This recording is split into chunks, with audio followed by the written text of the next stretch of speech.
Good evening, everyone. Thursday night here on the channel. That means Redline Racing, Cory Harts Media Premier Series racing action from Dover International Speedway as we look to decide the 5 drivers who will contend for a championship beginning next week at Las Vegas Motor Speedway. This is a major night here in the league. Drivers fighting for every point out on the track, and it's not going to be an easy one, and we expect nothing less from Miles the Monster.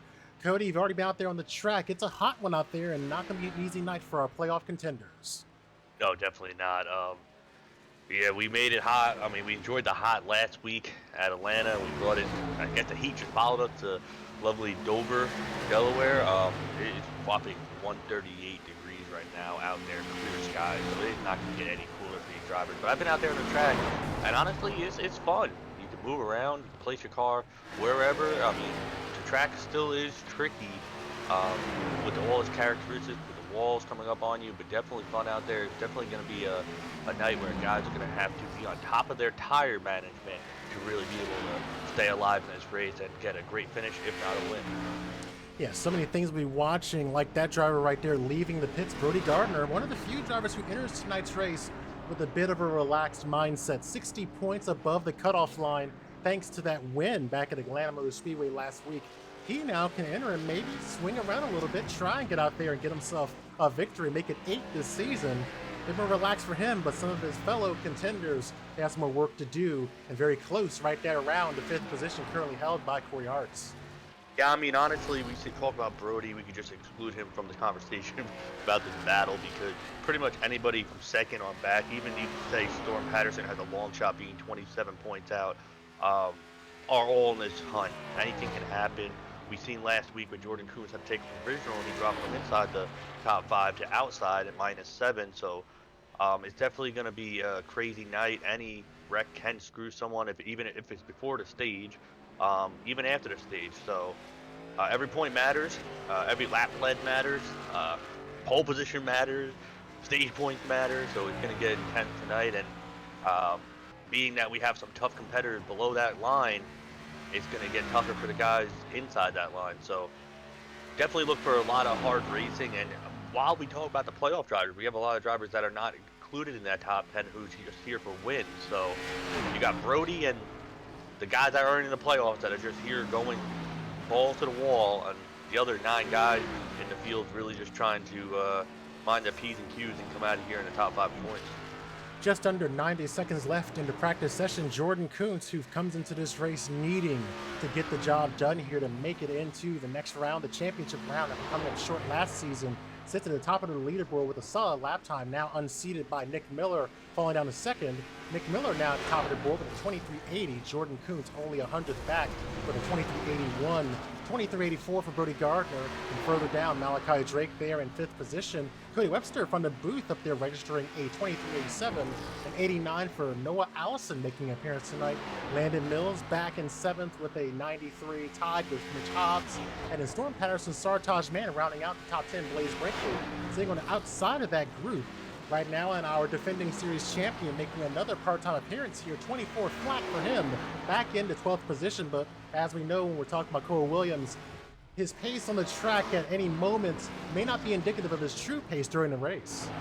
Oh no, definitely not. We've seen him countless times just ride around. I think there were several times last season where we've seen him at multiple tracks just sit there and kind of just let everybody drop by him and then come back up to the field later on in the race and get a solid finish or if not a win. So he's definitely capable of doing that. Glad to see him in the field. I think he's ramping himself up to get ready to maybe attack next season potentially to maybe go after another championship. But this season he's just finishing it off with the few races he can and just out here for some wins. So it'll be interesting to see what he can do.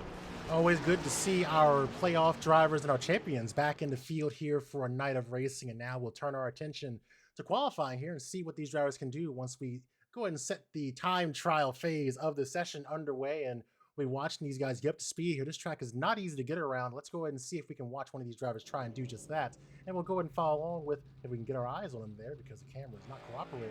We'll go and jump in and follow along with Cory Harts, a driver we've been watching a lot this season. Very consistent in the playoffs with 5 straight top 10 finishes, holding on to that final playoff spot entering tonight's race. Yeah, Cory has a lot to do considering he has a teammate behind him in 6th, and then he has one fast Nebula car in 7th point. So he definitely has his work cut out for him tonight to really get the job done and solidify himself in the final 5. And I really look at him as an underdog. So it'll be interesting to see if he can keep himself out of trouble and get away with being in the top 5 at the end of this race. 10 top 10 finishes rather in the last 13 races for him. So consistent, but still searching for that first win this season, finding himself sandwiched in between a number of drivers who have gone to victory lane multiple times, and also other drivers who are still searching for another victory. Jordan Kuntz, one of them, trying to find a way to get himself to victory lane here as he catches the wall there. Looks like in qualifying we'll shift our eyes to another driver, Malachi Drake, who's a little further down the standings than he would want to be, but he's been pretty strong at tracks like this and showing it in qualifying here, sitting second right now as we advance into the first minute or so of qualifying with a 24:02, not too far behind our current pole sitter, Brody Gardner.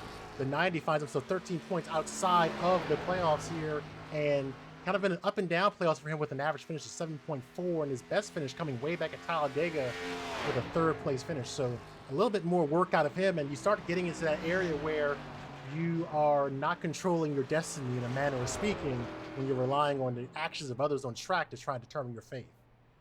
Yeah, definitely. I mean, right now it's all attack, being in the position he's in, whereas other guys may be a little more a little more cautious. He just has to go on attack mode, get the most points he can. So a lot of guys with different motives, different way they're going to attack this race. So Malachi, I'd say Malachi, Storm Patterson, even the Jordan Kuntz and Landon Mills, they really just got to go out there and lay it all on the table and do the best they can. And I look forward to seeing what they can do, because it's going to be an interesting battle all the way to the end. Another driver in a similar boat, tied with Jordan Kuntz for the 6th position, 7 points outside the playoffs, is Landon Mills, missing a race just recently back at Charlotte Roval. Still has an average finish of 4th here in the playoffs, getting top 5s in all 4 of the races he started.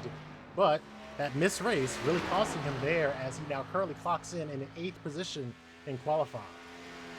8th position, that's really not where we've seen him in qualifying all season. You usually see him start in top 5, and that's going to put him in a little hole, because this track, Mike, you've raced here, I've raced here, a lot of guys probably have raced here, experienced what this track is like. Track position is key. It is so hard to pass here, and with tire fall off, because it is a concrete track, it's going to be that much harder. So hopefully we see some multi-group racing tonight, but definitely track position will be a key factor. Storm Patterson well outside of the top 5 right now, looking toward fighting his way into that group. He'll look to try to start on the 2nd row here this evening. Currently clocked in 3rd position, in 6th right now. 27 points outside, not able to get that valuable point for getting the pole award there, but trying to claw and keep his playoff hopes alive. Yeah, he's gonna need a lot more help than just outperforming guys. He's gonna have to have a few guys in that top 5 bracket, and even, he has everybody ahead of him, so he's gonna have a lot of guys have problems tonight, and definitely maximize every point he got. Last waning moments here in qualifying. Blaze Brinkley has clocked in right there in the 10th position out of 12 cars that have logged the time so far. 24:09 for Blaze Brinkley. 2 of his wins this season coming on tracks a mile or under. Getting a victory back at Myrtle Beach Speedway and Richmond Raceway. You get up a Tokyo drift there, a Delaware drift off of turn 4 to get across the line. He'll hold the position in 10th, so only about a 10th or so behind the pole sitter Jordan Kuntz right now, but still a little bit more work to do for him, but on the right side of the cut line by 16 points. So a little bit of breathing room, but of course anything can happen here, but still some room to breathe coming into tonight's race. Yeah, definitely. He's gonna have to. I look at all these guys. They're gonna really just have to be on, offense, defense, whatever they choose to do. They got to do it professionally. They got to do it well. They can't make any mistakes, because one mistake can definitely put you behind, and you might not be able to get out of the hole. Yeah, absolutely. So qualifying, wrapping up here at Dover International Speedway. That'll give us a quick chance to go and talk about what to expect out of tonight's race, because it's going to be a fun one here at the track. Race number 22. We are close to the end of this season. Feels like we just started back at Daytona only a few weeks ago. Doesn't need an introduction. This is a 1-mile concrete oval in Dover, Delaware. 24 degrees of banking around the turns and 9 degrees on the straights. So still a fair amount of banking on these straightaways here. And they call this, when a crash breaks out, a self-cleaning track. So those cars come sliding down the surface and may collect others if there's a big crash here, if Miles has anything to say about it. 180 laps on the docket for these drivers, which simply equals 180 miles. 4 sets of tires for them, and stage length of 45 laps. All that information brought to you by Circle B Diecast. Be sure to use promo code SOUP at checkout for free shipping on orders $20 or more. And we'll go and turn our attention to the drivers getting ready to get settled in for tonight's race, because we got our pole sitter sitting down there, Jordan Kuntz, getting the pole tonight for our race at Dover International Speedway with a 23.93 for him. A very strong lap there out of the 99, and a point that other drivers don't have going into this race. I was going to say a point right there, so that cuts his margin down to 6 if you really do the math real quick. But every point matters, and hey, if they finish right where they are at, he would be in, because of so getting the win here tonight, you got extra points and stuff like that. Obviously, we'll figure that all out after the race, who fits where, but definitely getting the win will has an extra few points than second place does. So every position matters, and if really want to seal the deal, just go out and win. That's what I say. Absolutely. And for those of you watching who may not know the drivers by number, here's their names here and some background on them. You see Brody Gardner, 7 wins this season, 60 points above the cutoff line. Sartaj Mann and Nick Miller tied there, right in second position. Blaze Brinkley, Cory Harts completing the top 5. Jordan Kuntz, Landon Mills, Malachi Drake, Derek Smith, Storm Patterson completing the top 10. Landon Mills, the only driver outside of the top 5 with the win there, getting that back at Michigan earlier this season. So he's looking to try and see what he can do here, and he's not too far away from this group. They're starting back in 9th, but he's got to try and get through this traffic pretty quickly, because we know tires are such a premium here.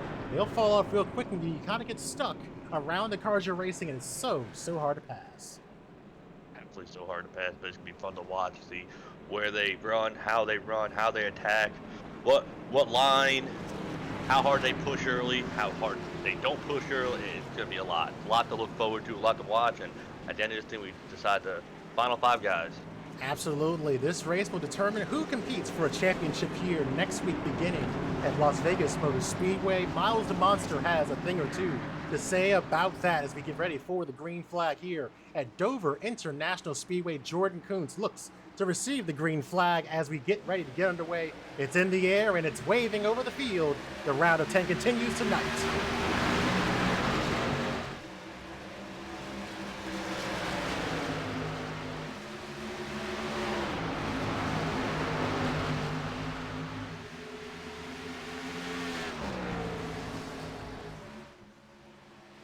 Coming off turn number 4, a bit of a bobble there out of our race leader will give Nick Miller the lead as he comes back to the line to take lap number 1. And the point for Nick Miller that he's looking to get is the leading laps. You lead a lap, you get a point. Lead most laps, you get another point. We actually seen an issue out of the 24. Noah Allison back in. Grab the wall. First lap coming out of turn 2. That wall coming off turn 2 and 4 will come out and get you and bite you. So you got to be careful with that, be mindful. And obviously, the less damage you have on the car, the better off the car will be on the long run at the end of the race. So on that start there, we saw a bit of a handling issue out of Jordan Kuntz. Is that something that might wear off as the race goes on? Is that going to be something you have to get used to as the night progresses? Well, the reason why the track is so hot is because the initial setup that iRacing put out, it's just tight when it's cooler. So we made the track hotter, and that's why we see it so hot. So I think on the earlier run, you'll see these cars maybe sliding around more than you'd like, and then it'll slowly, progressively tighten up and get to that maybe that right front deal where it's just numb. So that's what I'm thinking. Obviously, I didn't make a long enough run to really grasp that, but I can definitely tell you can move around. Whether or not it'll be fast to move around, I don't know, but definitely you'll see these guys sliding around on newer tires compared to older tires.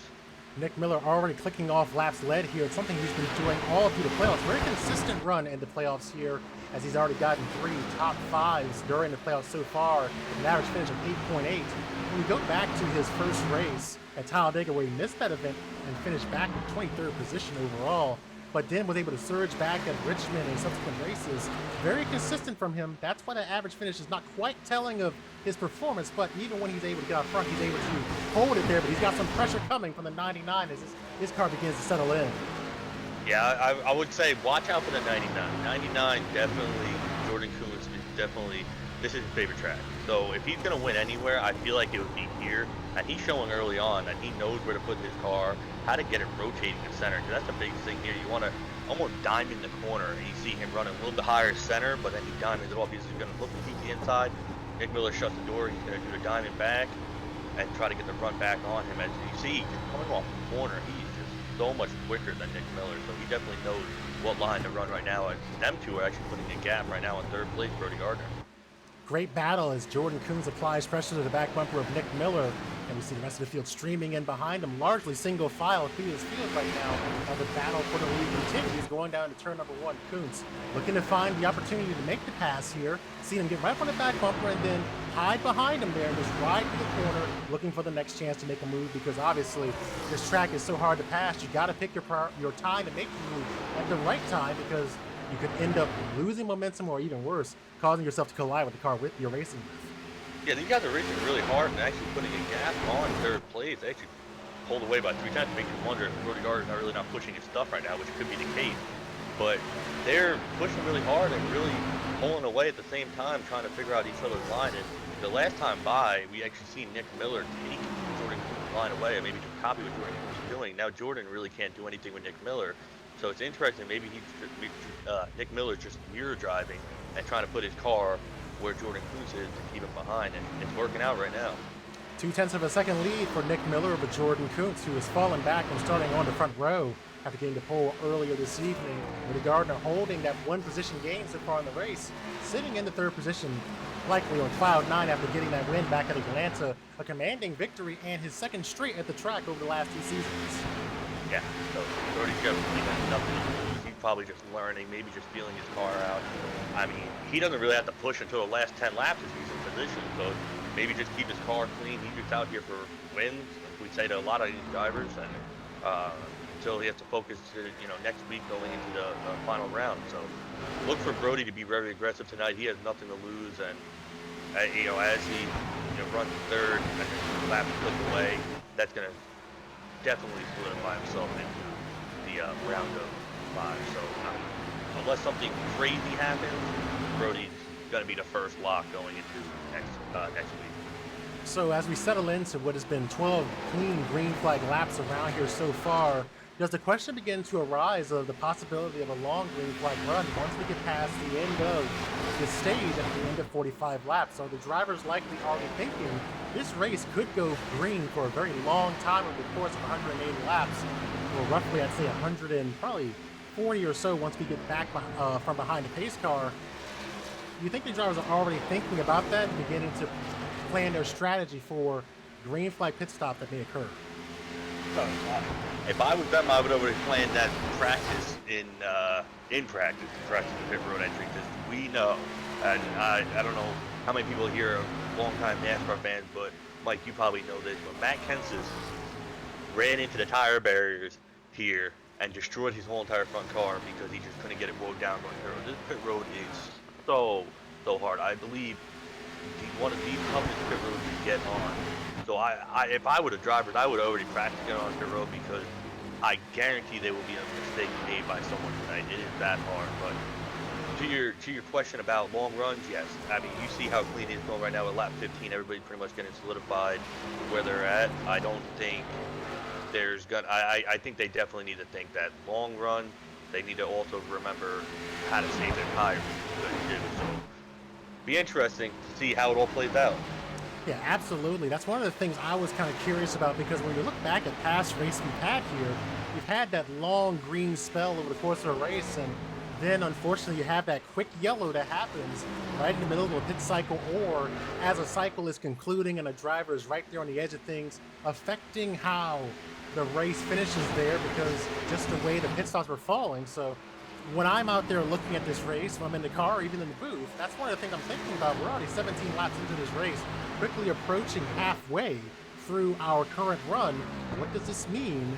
Will we have a long green flag run? And that pit road, as we pass by it, it may look pretty easy to get down there, but you have to think, you're trying to woe that car down. That's one aspect of it, but it's also on those worn tires, trying to get down onto that flat surface and keep your speed there. If I'm not mistaken, pit road speed here is about 35 miles an hour. So it's not easy to lower this car down from the speed you're running here at Dover, and then do it in such a way that you don't lose any time too, because you don't want to give up too much time in pit road to the drivers you're racing with. Yeah, definitely. At 35 miles per hour, you mentioned that. That is slow. I believe this is the slowest pit road we have on the circuit next to the short track. So for it being a mile track, having 35 mile per hour pit road that's unbelievably slow, and with how long it is too. So you can lose if you're not in the right position on track. You can lose 2 laps, and you definitely don't want a caution to come out at the wrong time either. So there's a lot of variables: pitting, doing it perfect, and also pitting at the right time.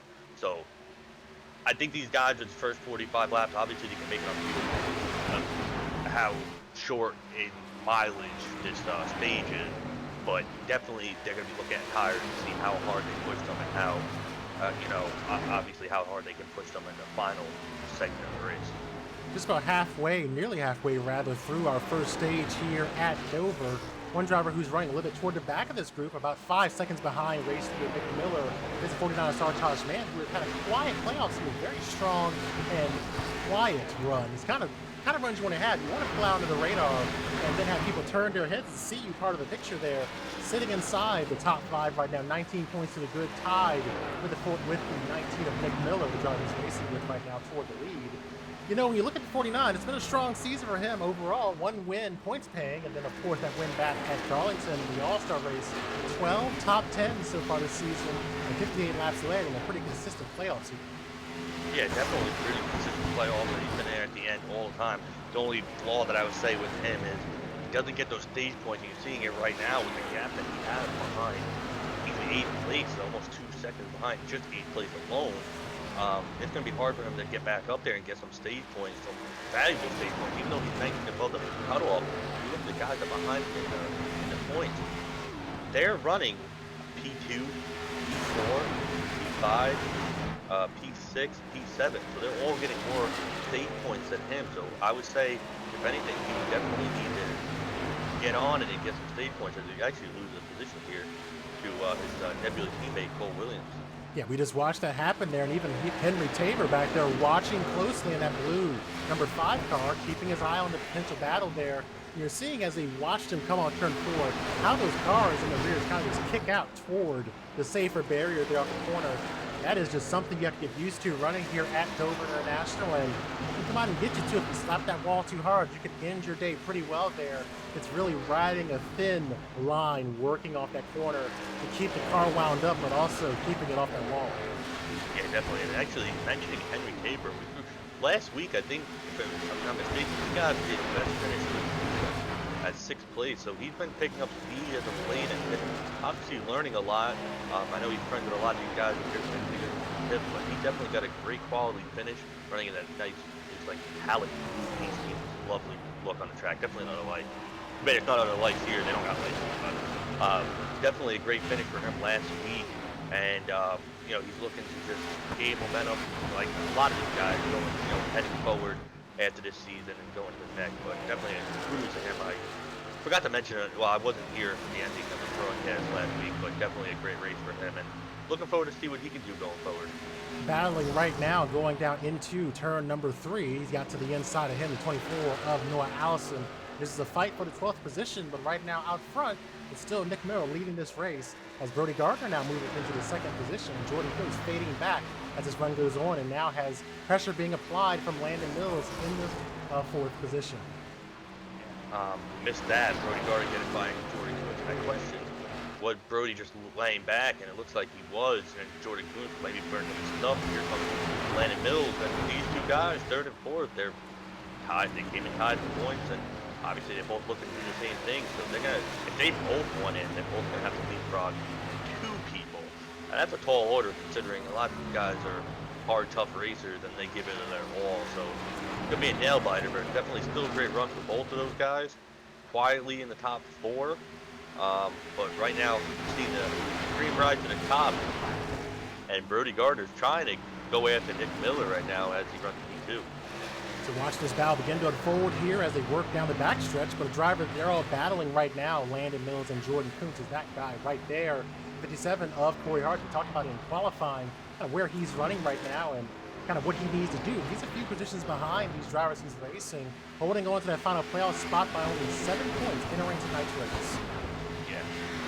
I mean, 7 points may seem like a lot, being that it goes 1 point per position, but like I said, there's so many other points out there for you to grab, so you just want to maximize your stage and maximize everything you can do, and just at least say at the end of this race, even if you don't make it, you gave it your all, you gave what you got, and you know, you did what you had to do. So Cory's trying to do that, just maintain right where he is, don't give up too many points, and then maybe think of a different game plan on the second half of this race. It's like 2 races here.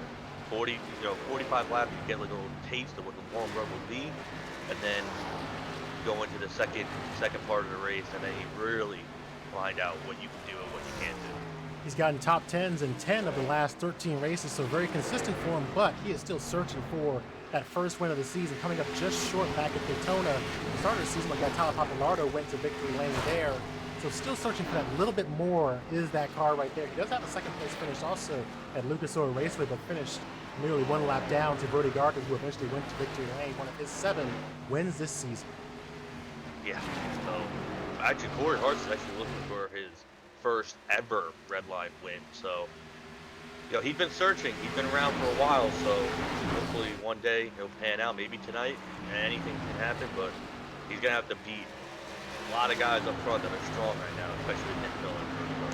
So 33 laps into our race, Nick Miller putting on a good show right now, but still has a mirror full of Brody Gardner chasing him down through the exit of turn number 4. And this is a battle we've seen recur multiple times this season. Nick Miller, Brody Gardner battling for track position, and battling for the lead. And we've seen it be clean, and we've seen it get physical out there as well. But of course, obviously 34 laps here, we imagine they're probably pretty calm out there for right now.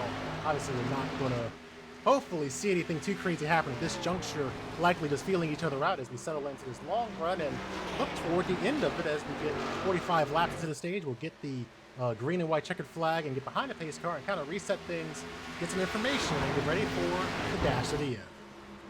Yeah, so like I said, to get a little break, to get the hands off the wheel, because this track is tough. You're really on the wheel. You're really not. You're just riding there, so you got to be on it every single lap. That's really maintain the track position you have, and I don't think Nick Miller's going to give the track position to Brody Gardner. Brody's going to have to probably go take it, because it's just track position is so key. You want to be out front and maintain the lead and the air. Even though it's not that much of a factor here, it still can be. It can affect the car behind you. So it'll be interesting to see what happens. I actually just checked lap time data. Nick Miller, his fastest lap this race was a 24.077. Last lap was a 25.80, and we're only 36 laps in and almost 2 seconds slower. So really, really intriguing to see how much they slow down and how much new tires probably will need. And we just actually saw there was a pass on for 5th place. Blaze Brinkley moved up to 5th, got by Storm Patterson. So Blaze is trying to protect his position in the top 5 also as he moves up to 5th. A good pass there, working through 3 and 4. We were able to see that as we looked at that wide shot. We saw how large the gap is between the field as it gets to be about a 6-second lead from first place back to the cars running right around 8th position or so. So there's a pretty big gap now developing as this field continues to run under green. And could that just be an understanding of how this track begins to change as this heat bears down this facility? As last time I checked when we were in practice, we were looking at temperatures in terms of track surface temperature of nearly 140 degrees. When you're looking at how this track evolves, do you think the drivers who have a better understanding and knowledge of that are the ones who are performing here? As Jordan Kuntz has an issue coming off turn number 4, catching the wall there might leave him vulnerable to the 25 looking to attack here. Yeah, honestly, the guys that are better with heat are going to obviously perform. I mean, you've seen the guys right now that are in the back are probably not performing as well. Looks like Jordan Kuntz had a little damage. I don't think it will affect him that much, but definitely like you said, not want to hit the wall at all, because that will just hurt your speed. Even if it hurts your speed a little bit on the straightaway, it just hurts you. You don't want that. But definitely the guys that are great on running these hot, slick tracks, rising to the top, the guys that are struggling, obviously in the back. And there's one guy that's slowly moving his way to the top 5. Not there yet, but number 42, Cole Williams. He started P13, rode in the back, and he's right knocking on the door of the 57 Cory Harts for 7. So he's coming, and I guarantee he will be there at the end. He's working his way now using the outside line there. We always know he likes to go for those unorthodox paths around this track, looking to use the upper lane on the 57 and on the backstretch here. And we'll see what that does for him. Of course, as we mentioned, he is the defending series champion, winning it last season, and now on a part-time campaign with Nebula Esports. He'll go and look to make a move here. This is a battle for 7th position as he comes to the line for lap number 42. Yeah, so he's going to try to get that position on him, and they're running hard. Cory's not giving to him, but Cory's putting himself in a vulnerable position. And I know he doesn't want to lose any points, but oh my God, I don't know if I would have pinched him that hard. I know what he's racing for, but any net code, oh my God, I can't. I gotta close my eyes. That is intense, but I don't know if I would want to do that. You want to have a car at the end of this race. Cody can close his eyes. We're going to watch this very closely here as the 42 defending champion puts a fight to the 57. They keep fighting, coming off of turn number 2, really giving it to each other there off the corner. They'll continue their duel, and it looks like the 42 will go ahead and step back here as the 57 is laying all his cards out there here in the closing moments of the stage. And we got the 55 and the 19 battling for the lead. Oh my God, all the craziness out here. Nearly side by side there as we were watching that battle before. Now single file working their way down the backstretch here. Brody Gardner, as Cody mentioned, likely saving his equipment, looking to pounce here through turns 3 and 4, coming around to get the white flag in the stage. White flag in the stage for those two. They're going to race really hard. And there's some blocking going on. And there's contact there, as we are not surprised to see that. Sideways there down the track, the caution flag comes out. What does that mean for the stage finish? But those two racing hard, getting sideways, bringing out the yellow flag, which will effectively end the stage, slightly prematurely, but ending the stage nonetheless. We'll be the stage winner in that situation. We'll let the stewards decide and let us know. I'm trying to look at, well, whoever comes out of top coming to the line. Probably gonna be Brody. I believe Nick Miller is stopping there. I'm trying to get a good look on that before I make the final to say, but the stage has concluded here. We're awaiting final word on what this means in terms of who won the stage as they get gathered behind the pace car there, as the 25 really locks them up there, coming behind the pace car to rejoin the field. Stage is over, but we're waiting for final determination of who won the stage as a caution comes out between the leaders, fighting hard down to turn number 1, sideways, resulting in a yellow flag, and waiting for deliberation of who will be the stage winner. But they'll get ready to eye up pit road as they look to get fresh tires and fuel to get ready for this next run. Stage winner will be Brody. I think Miller's chopped down on Brody right there, so.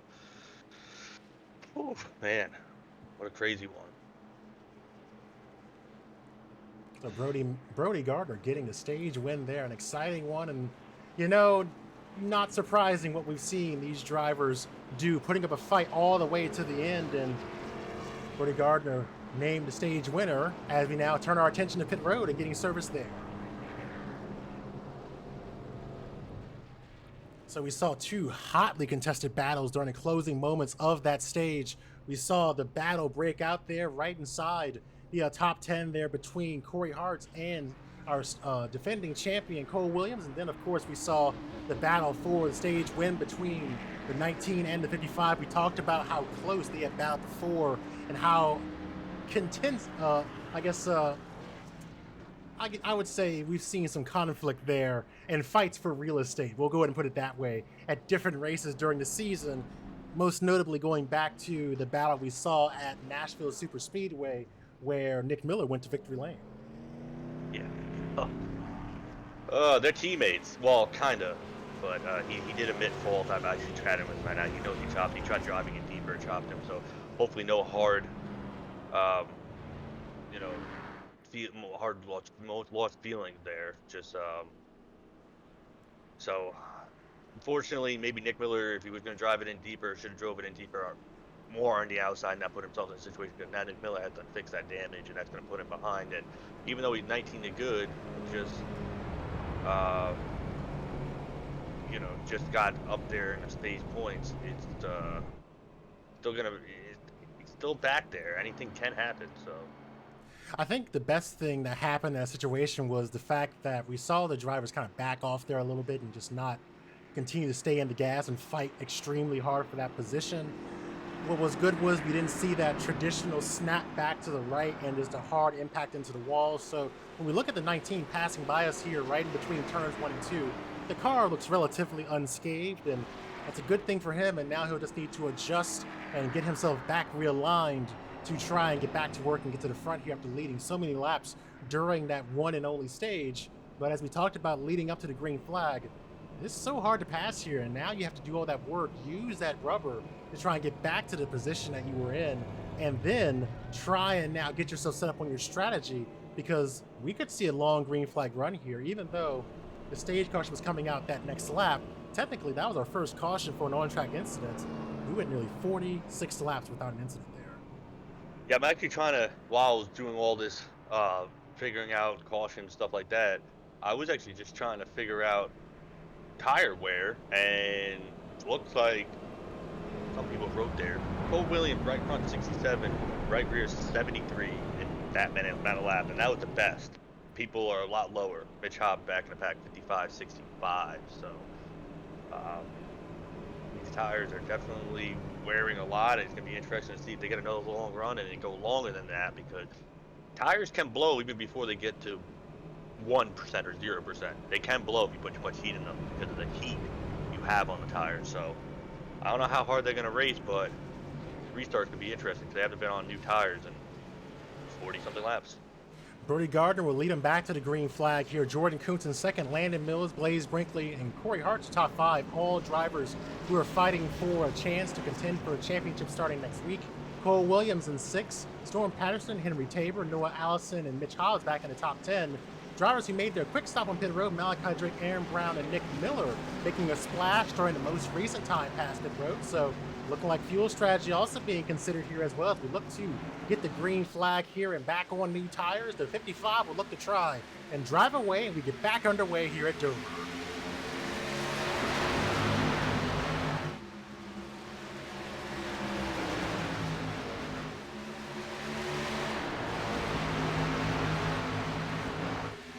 Already single file abruptly there as they got back underway here as they worked their way past us here in turn 4 and entrance to pit road. A quiet start and a quiet resummation of the action here at the track.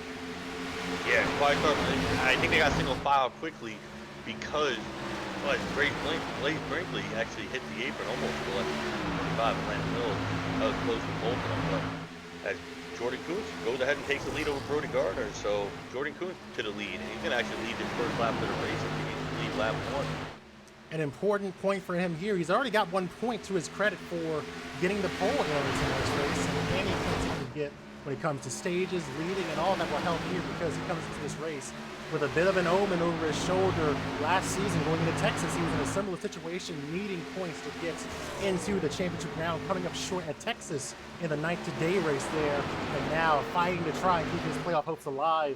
Here, coming down the front stretch to lead a lap, is 99 sitting right now in the 6th position, entering tonight's race tied with the 25 of Landon Mills. It's a close battle. You can't even get away from Landon Mills because he's only 2 cars back. Yeah, and they're all bumper to bumper to bumper, the front 5, and then you got the train behind them that's lining up. So you got to try to pull away. And I thought I saw some contact from the 98 and the 25 center of 1 and 2. So getting close right there, and any wrong contact on the second one around, you don't want that to happen. So obviously they're gonna have to figure out something different. Blaze Brinkley once again gets close in the back of the 25. I mean, that's incredibly close. There's a caution out back. Yellow flag out here for the 2nd time this evening here at Dover. And for that 5 car there, Henry Tabor, damage to his car right there near the exits of pit road. Looks like the 20 got in the back. Hard contact there for the 5. Looks like, yes, contact between the 5 and the 20 in the middle of turns 1 and 2. We're going to loop it back to even just a little more.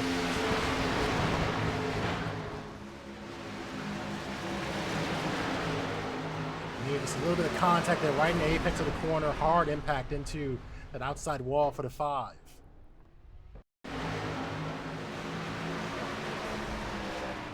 You see that self-cleaning nature of this track. The car drops right back down to the track. If there are more cars in that train on a restart, that could have been disastrous there.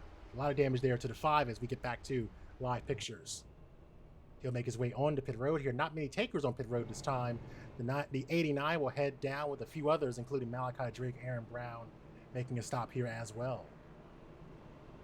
Strategy here, maybe get some extra fuel. So that's going to be interesting here. This feels like when we were running here, I think it may have been last season, we were running at this track, just when these cautions come up, just how it makes the strategy fluctuate here. And it goes back to a question we've been asking the last few weeks at these high wear tracks. What brings you to pit road? Will the tires bring you in, or will your fuel window bring you in? What's going to dictate your decision to bring that car in? And we're already seeing drivers looking to make fuel not really part of that equation. Some drivers making stops right at the end of the last caution period, and a few others making a few more stops here, but the majority of the field staying out here during this caution. Yeah, I think they just track position and not enough laps on tires, don't want to waste a set, and maybe they don't see anything changing with the fuel situation. So now we're back behind the pace car here again, and that'll give us a quick chance to talk about our last race, which was at Atlanta Motor Speedway, a phenomenal night of racing there. Brody Gardner getting win number 7 this season, which has been a great streak for him, and at a track where he went to victory lane last season in a thrilling overtime finish over Dylan Alt. Great run for him. Cole Williams finishing in the second position, only 0.5 of a second back, just short of that. So great run there from our defending series champion, Sartaj Man, Landon Mills, and Luke Lofaro, the top 5 for what is a Nebula Esports 1 through 4. A tremendous night for that racing organization. As you see there, we'll be heading to Las Vegas Motor Speedway next week to begin the championship round. 5 drivers will begin their quest for a title here in the Redline Racing Cory Harts Media Premier Series. Drivers, and Nebula's going to be hard to beat. No matter how many of them make it to the top 5 in points, they're going to be definitely hard to beat. They know what they're doing. As Andy McDowell's been given an EOL for the incident between him and Henry Tabor. So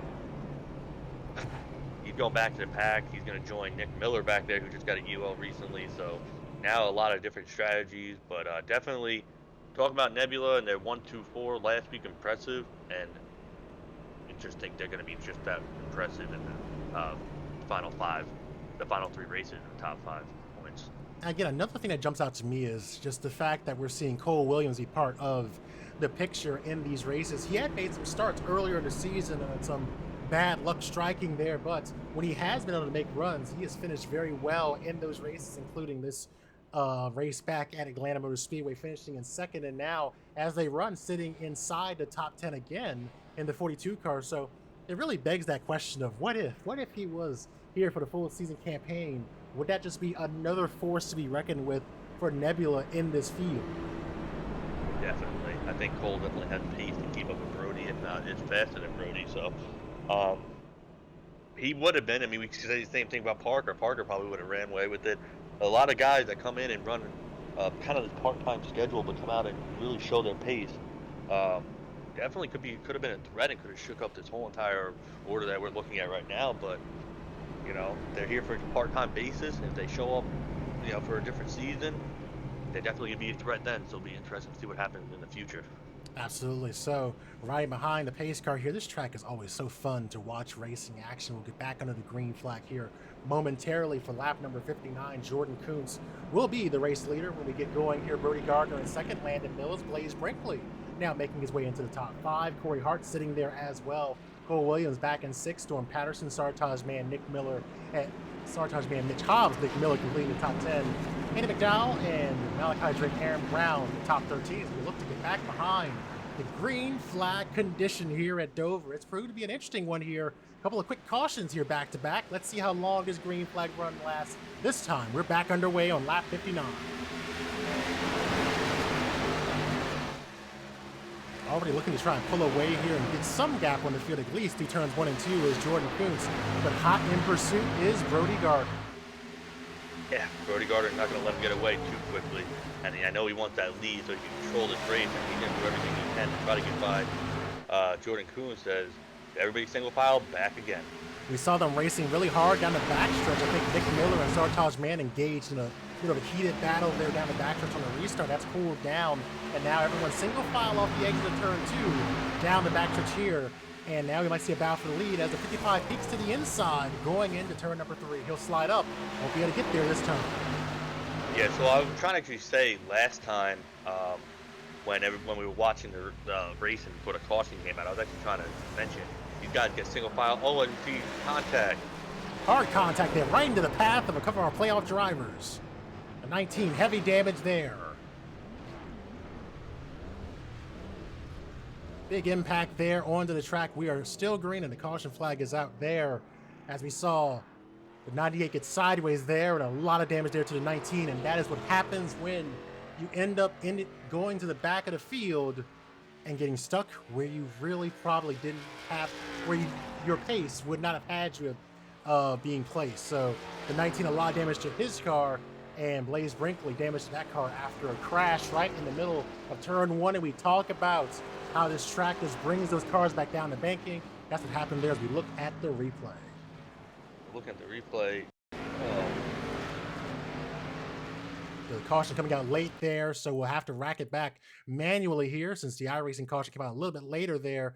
Looks like it all started right here, coming down the front stretch here. We'll see that the 57 looks to the inside.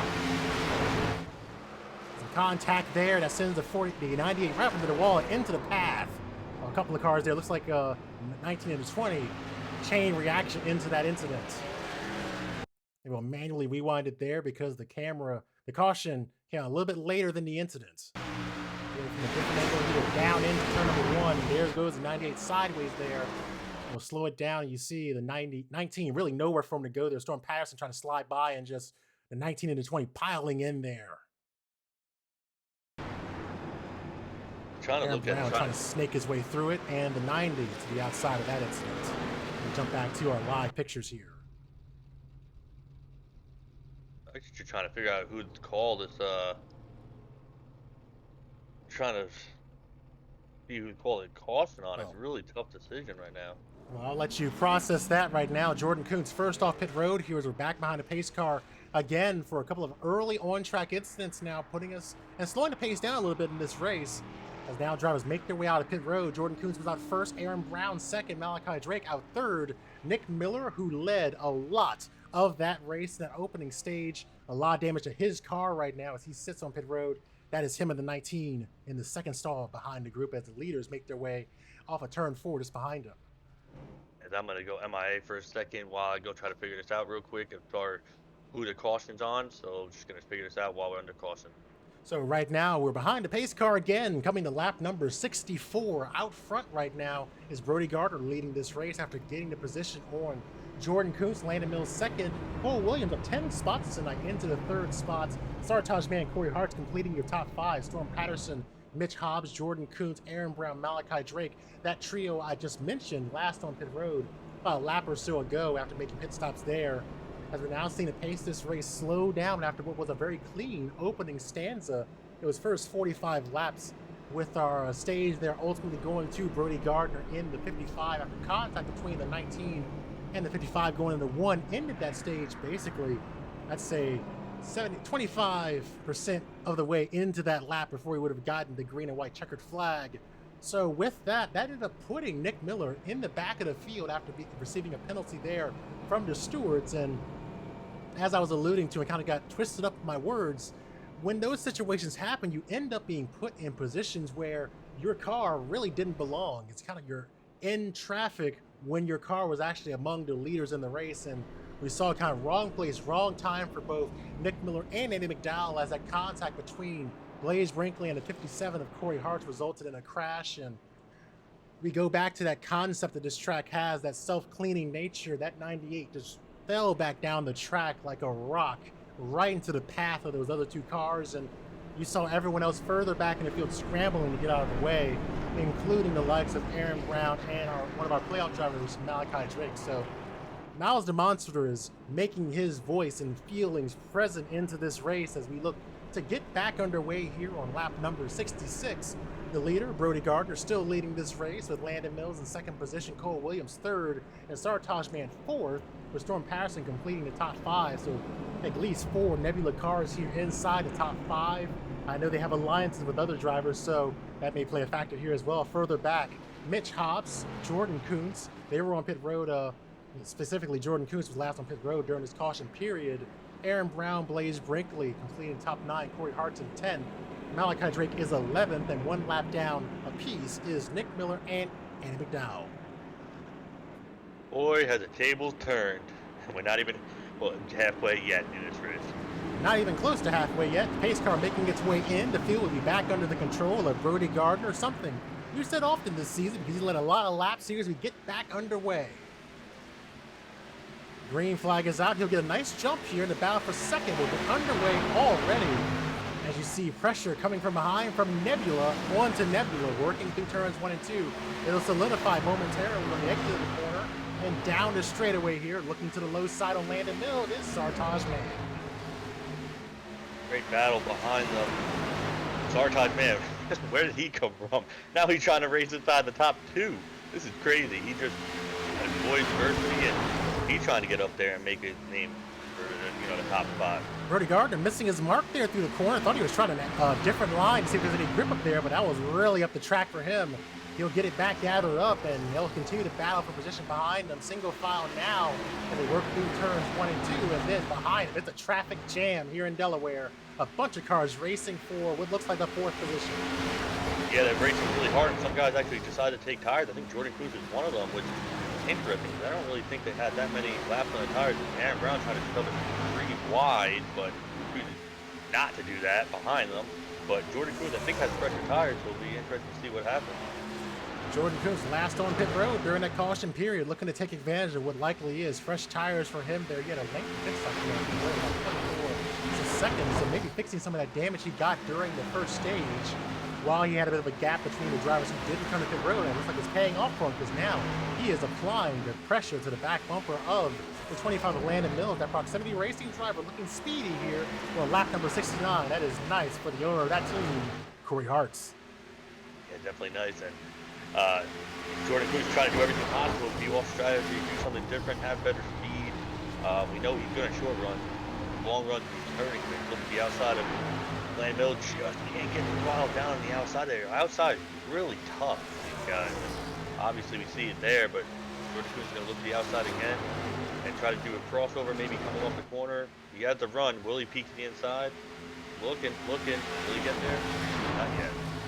He's working, applying the pressure here, riding along with the 99. He's looking to the outside again. He's trying a diming approach, see if he can get a run off the corner down to the low side. He tried to get there, not enough momentum to do it, so after ride behind him, this time he'll change lanes, go high again through 3 and 4, just trying to find a way to get that car wound up to make a pass in the next 2 corners. He caught the apron right there, but it looks like it helped. He can get a run right now going down to the turn 1 and 2.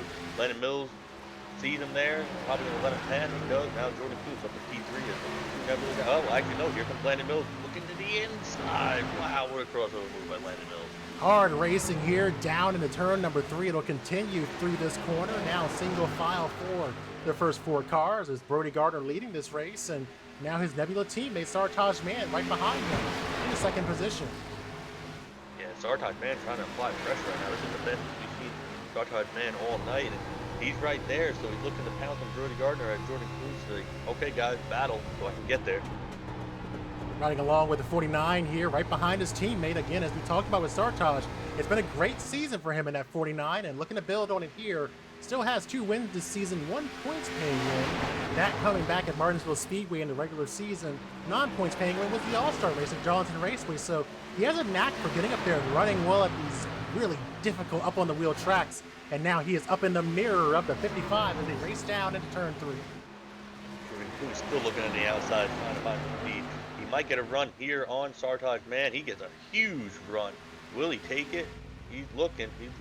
Oh, he looks like he's going to get there on the inside of start. Not yet. So close.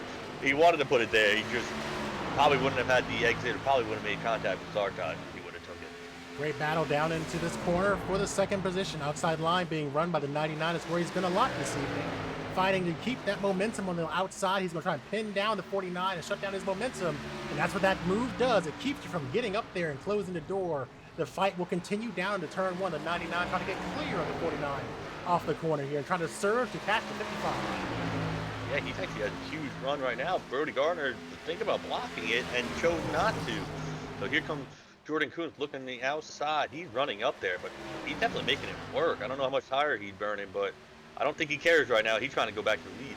He's using every inch of the racing surface, getting right next to that safer barrier. The battle for the lead is underway, and one man taking the fight to Nebula Esports. It's Jordan Kuntz. He'll go back to the lead here, breaking strategy to break through and get the lead.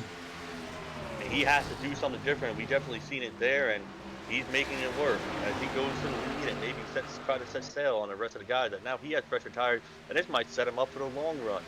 If that pans out and we get no more caution in this race, he might be set up for that rest of the race, and he can really play a different game. Just over 10 laps away from halfway in tonight's race, and Jordan Kuntz back out front here in a close fight to try and get himself into the playoffs. We talked about it earlier in the event that he missed the playoffs last season in the last race, but now trying to turn those fortunes around. Here, looking at his playoffs overall, his average race finish has been 6.5. That includes 3 top 10s in the 4 races he's been able to attend. He was absent from Atlanta, which likely put him into this hole he's in, but now trying to bounce back from that as we see Sartaj, man, catch the wall off the corner. I think Jordan Kuntz is going to need a similar performance that we saw out of Nick Miller after his absence from his poor finish at Talladega, needing a bounce back run to get those points back that we lost by missing that race. Oh, definitely. And as we progress into this long run, the field's getting strung out, and Jordan Kuntz definitely putting a big gap right now, 1.1 seconds over Brody Gardner. We did see the contact with the wall for the Sartaj man. Don't know if that's going to affect him that much, but definitely not with Sartaj man being, as he tried to solidify himself in the top 5. Still a good run in 4th, but you know, Jordan Kuntz doing what he needs to do, controlling his own destiny, and I said that's what he's going to have to do. It's really good depend on Brody Gardner and the field, so he's trying to control it. He right now probably saying that he wants the rest of the race to win. That's the only way he thinks in his eyes he probably can take his victory, or even just surpass the guys he needs to surpass in the points. Yeah, absolutely. So this is a really important situation for Jordan Kuntz here. Let's kind of look at it right now. You see the playoffs tracker on the right side of the screen. Those are points entering tonight, so obviously what they've gained in terms of stages and laps led and bonus points for different feats around the track aren't counted in that. But entering tonight, only a few 0.7 to be exact in that fight for that position between 3 drivers. When we look at where they're running, Jordan Kuntz, the best of them right now, and yet again, unable to break away from the driver he's racing. Landon Mills now moves up to the 2nd position. Cory Harts well down in the running order right now, down in the 9th position. So that fight continues to be fluid here, and it's a dogfight to the end for that final spot right now. Well, yeah, the biggest storyline we're going to have is probably Nick Miller, because Nick Miller brought out that caution coming to the right before the stage, and that's an EOL penalty, so he didn't receive any stage points there. So with that being said, and where he's running, even though he was 19 and good coming in, everybody else got stage points ahead of him and behind him, and for the most part behind him in points. He's in a spot where, one, he's a lap down, car's not up to speed, he needs a miracle to hopefully have his playoff stay alive. Yeah, 2 of our drivers kind of in a similar boat here. Blaze Brinkley, he is still on the lead lap here, just barely, but still on the lead lap nonetheless. He finds himself 16 points above the cutoff line as well, so you know, they're kind of behind the 8 ball here a little bit, but they still have a bit of a cushion, at least right now, in terms of where they are in the standings. We'll see how that plays out here, because we're now approaching halfway in this race, and anything can happen here, as we saw with these drivers who are running pretty decently well during the course of the race, and then bad luck affecting our playoff drivers here again. It's just kind of a repeat of what we've seen almost every week during these first 5 weeks of the playoffs. Drivers having pretty good runs, and then bad luck just striking out of nowhere. Let's go back and think to what we saw earlier in the playoffs, and I guess go back to last race. Landon Mills on a pretty good run there, staying out a bit of it longer than everyone else in a long green flag run, coming to pit road. A bit of a miscommunication there, making his entry under green flag conditions. Contact between himself and the 98, resulting in damage there. We saw that Landon was able to rebound from that and still finish inside the top 5, but you can't have those situations happen when you're trying to keep consistent finishes going. You do not want to have those situations kind of break out and affect your pace during a race. Yeah, definitely not. So, oh man, a lot of things can still happen in this race, being that we're coming close to halfway right now. Jordan Kuntz's lead, and his lead has grown to 2.9 seconds over a new 2nd place runner, Landon Mills, and then Brody Gardner, who's fallen off, which is kind of strange, because Brody early on seemed like he had that long run pace, but it doesn't seem like right now. Maybe it has something to do with maybe the heat cycle on the tires is just constantly changing. He's just going to get maybe the tires back to where he wants them to be. A battle behind him. Sartoj man and Storm Patterson and Sartoj man's in the wall. Another issue. Hard impact there coming off the corner. You saw it there just in the distance of the camera. The 49 with a lot of damage to his car. After really smacking the outside wall coming off turn number 4. Now it's pretty much at speed there, as it looks like it was a battle between himself and Storm Patterson coming off that corner. Yeah, I don't know if that's they have to pit for damage, but definitely something that Sartoj man still up to speed, so maybe doesn't have to put damage. That car is definitely hurt. That's not what Sartoj man needed. We'll see if we can see what happened here and rewind it back just a little bit and see if we can catch what happened there. He's got to racing really hard through this corner, and maybe a bit of apron there and contact between teammates there in the 6 and the 49. Yeah, it's really strange that they were racing that hard, and obviously Storm didn't want that, but Sartoj is in this position where he doesn't need to push that hard. He probably should give up that spot, being everybody else having issues, but man, one of those things, how hard do you push? Now Sartoj man is behind. This actually helps Cory Harts, because Cory Harts is able to pass him, so that's another spot for Cory Harts. And right now, talking about Nebula right now as they face trouble, some of the bright spots they have in the field right now is Landon Mills sitting in the 2nd position. Strong run for him tonight, and it's been a strong playoffs overall for him. An average finish of 4th in the 4 races he's been able to make. He missed Charlotte Roval earlier in this round, but when he does show up to the race and is able to make the race, he is guaranteed, it seems like, to finish inside the top 5 with those 4 finishes inside that since the playoffs have started. It's been a great, really strong run for him here as he settles into 2nd position. He's got some work to do if he wants to catch up to Jordan Kuntz, but when you look at the body of work in the playoffs here, Landon Mills, even with that missed race, he's still in the hunt here, but he's got a little bit of work to do. He's in a dogfight for that final spot right now. Yeah, I think right now, where if we look at him, he might potentially be in. I mean, obviously, I can't imagine in my head. I would have to go back, but I mean, just what he's doing, he definitely, after overcoming the missing in the race, he's definitely overcoming a lot and showing exactly what he needs to do. And if he makes it, he definitely put on a great effort to make it, and obviously deserved to be there. So he has great talent, and he's showing it here tonight, and doing a great job running P2. And you got to think, Jordan Kuntz has those fresh tires, so that's why Landon Mills is not as quick as Jordan Kuntz up there. But you can look at it right now, Landon Mills is the best of the guys on the old tires, and he's really showing it. And one thing to note, he's still searching for that 2nd win this season. It seems like Nebula has just been racking up the victories, and they have, but he's one of the few drivers who's on Nebula that only has 1 win this season, winning back at Michigan International in October. Looking to try and get win number 2 this season. If I'm not mistaken, Mitch Hobbs with that win back at Kansas Speedway. If I'm not mistaken, he's the only other driver there with 1 win as well. Yeah, definitely. So definitely a great job by Landon Mills. As now looks like Brody Gardner trying to put some heat on Landon, coming back up to him. But Landon doing a great job. The 2 guys that needed to do a phenomenal job on 1-2. So staying out of trouble and putting the cars where they need to be and doing a great job. So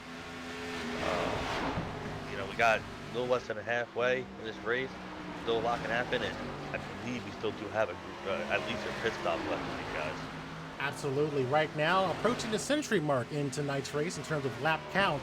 We're not too far away from Anne Arundel County and the home of Arundel Auto Detailing. That gives us a quick opportunity to highlight our clean race finishers of the race. And Brody Gardner, with that victory back at Atlanta Motor Speedway, he was able to get that win, all without getting a single incident point to his name. And the driver who finished 2nd to him, fellow Nebula Esports driver and defending series champion Cole Williams, gained 14 spots during that race to finish 2nd with no incidents. So strong run for him, and all those positions gained, now running 5th in tonight's race. 55 incidents among 16 drivers, and whenever we can have a clean race finisher, we'll profile them thanks to Arundel Auto Detailing, not too far away from Maryland here in Delaware. And right now, those 2 drivers having good runs here tonight as well.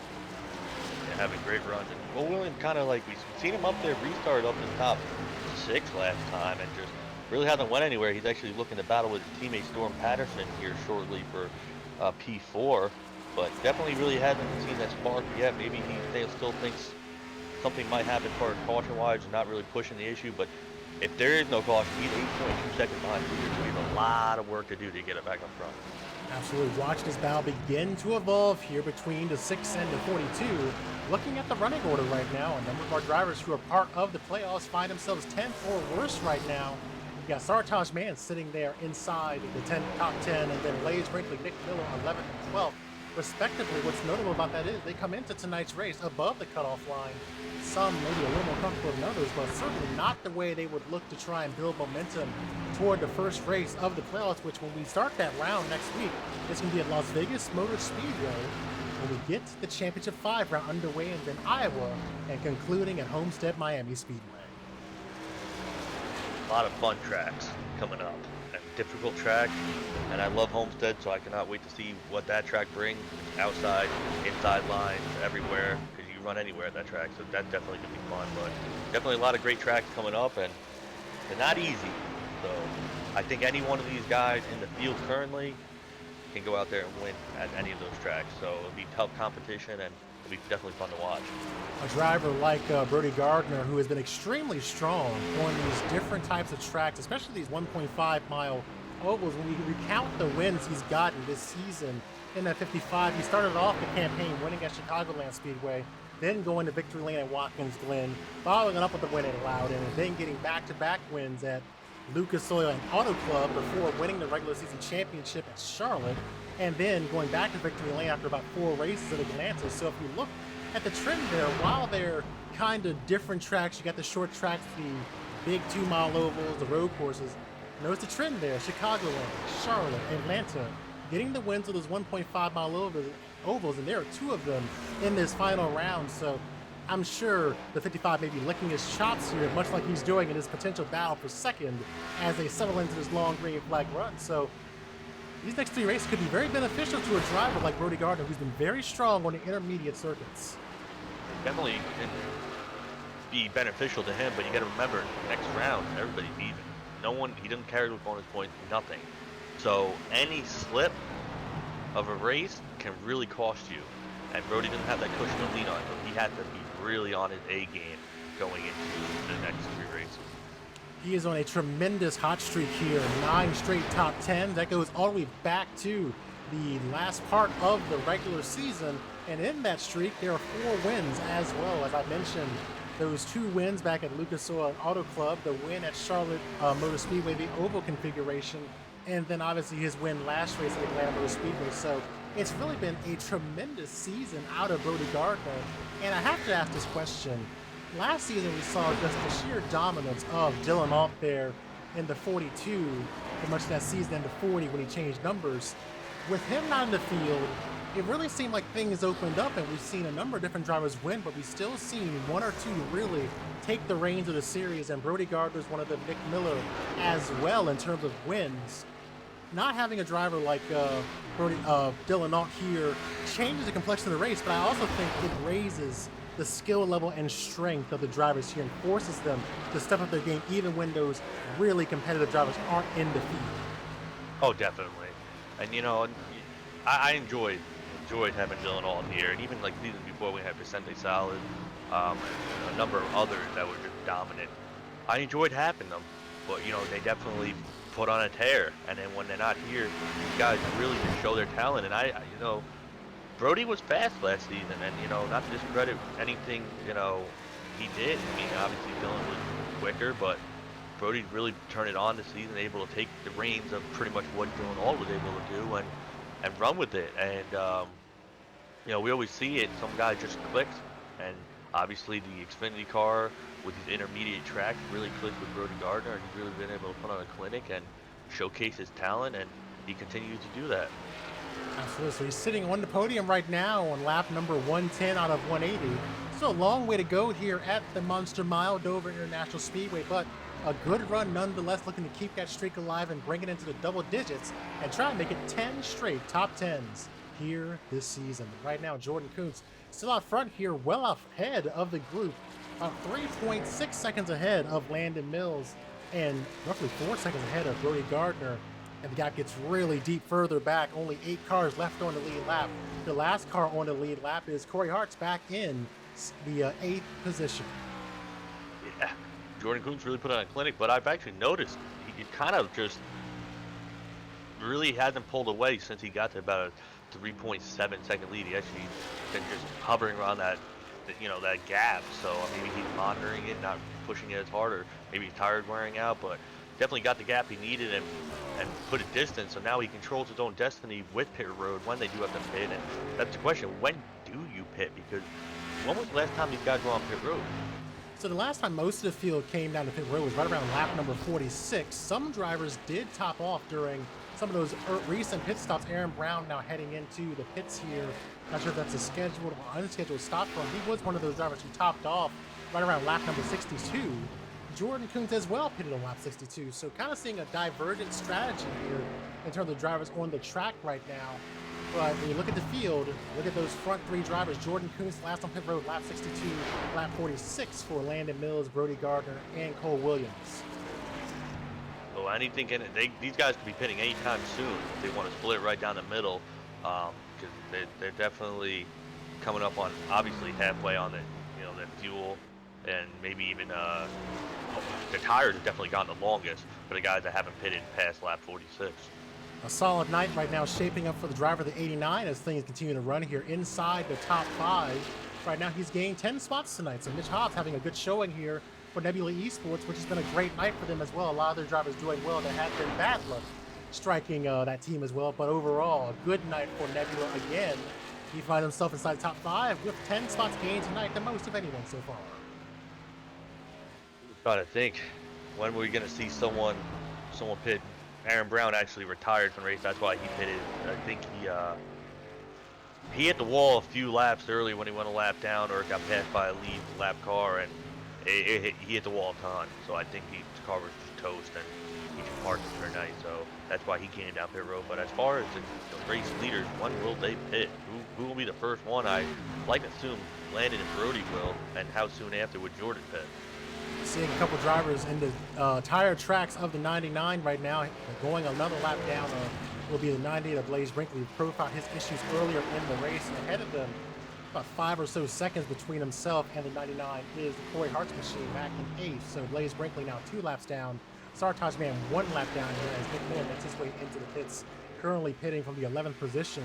A few laps down here after his issues earlier. You see a lot of damage to his car. The camera was panning through that, but some drivers having great fortunes here, others having bad luck right now as we settle into this long run. Lap number 118, Jordan Kuntz continuing to lead us as the car stationary up there. It looks like Storm Patterson having some issues as he now jumps to pit road and takes the tow as Nebula has another driver encounters some troubles here at Dover. Something must have happened. I think, Storm wheel broke. Oh no. Been there, brother. It is not a good feeling when the wheel malfunctions during the race. That is an awful feeling, and now he is really seems like it's just feast or famine for our playoff drivers, no matter the team, but Nebula as well right now. Lap 119 coming to 120, another driver having issues right now, and that could doom the efforts right now of Storm Patterson, who was having a pretty decent run before falling back in the field, and now you're seeing here more issues for him, currently out of the race, and that could end his playoffs right there, and likely will.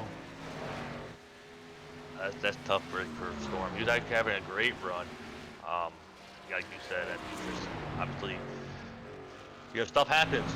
Equipment fails, but that, man, I like to say some of these tracks actually have more wear on equipment and your wheel. And I want to say this is one of the tracks because just dipping down in the corner, coming up on the corner, your physical equipment that you use to race on the sim does take a toll. It shakes and stuff. So who knows? That could have happened. And anything possible. Cory Harts makes his way into pit road here for a pit stop. Likely could be his last stop of the night, being joined by Brody Gardner and Cole Williams.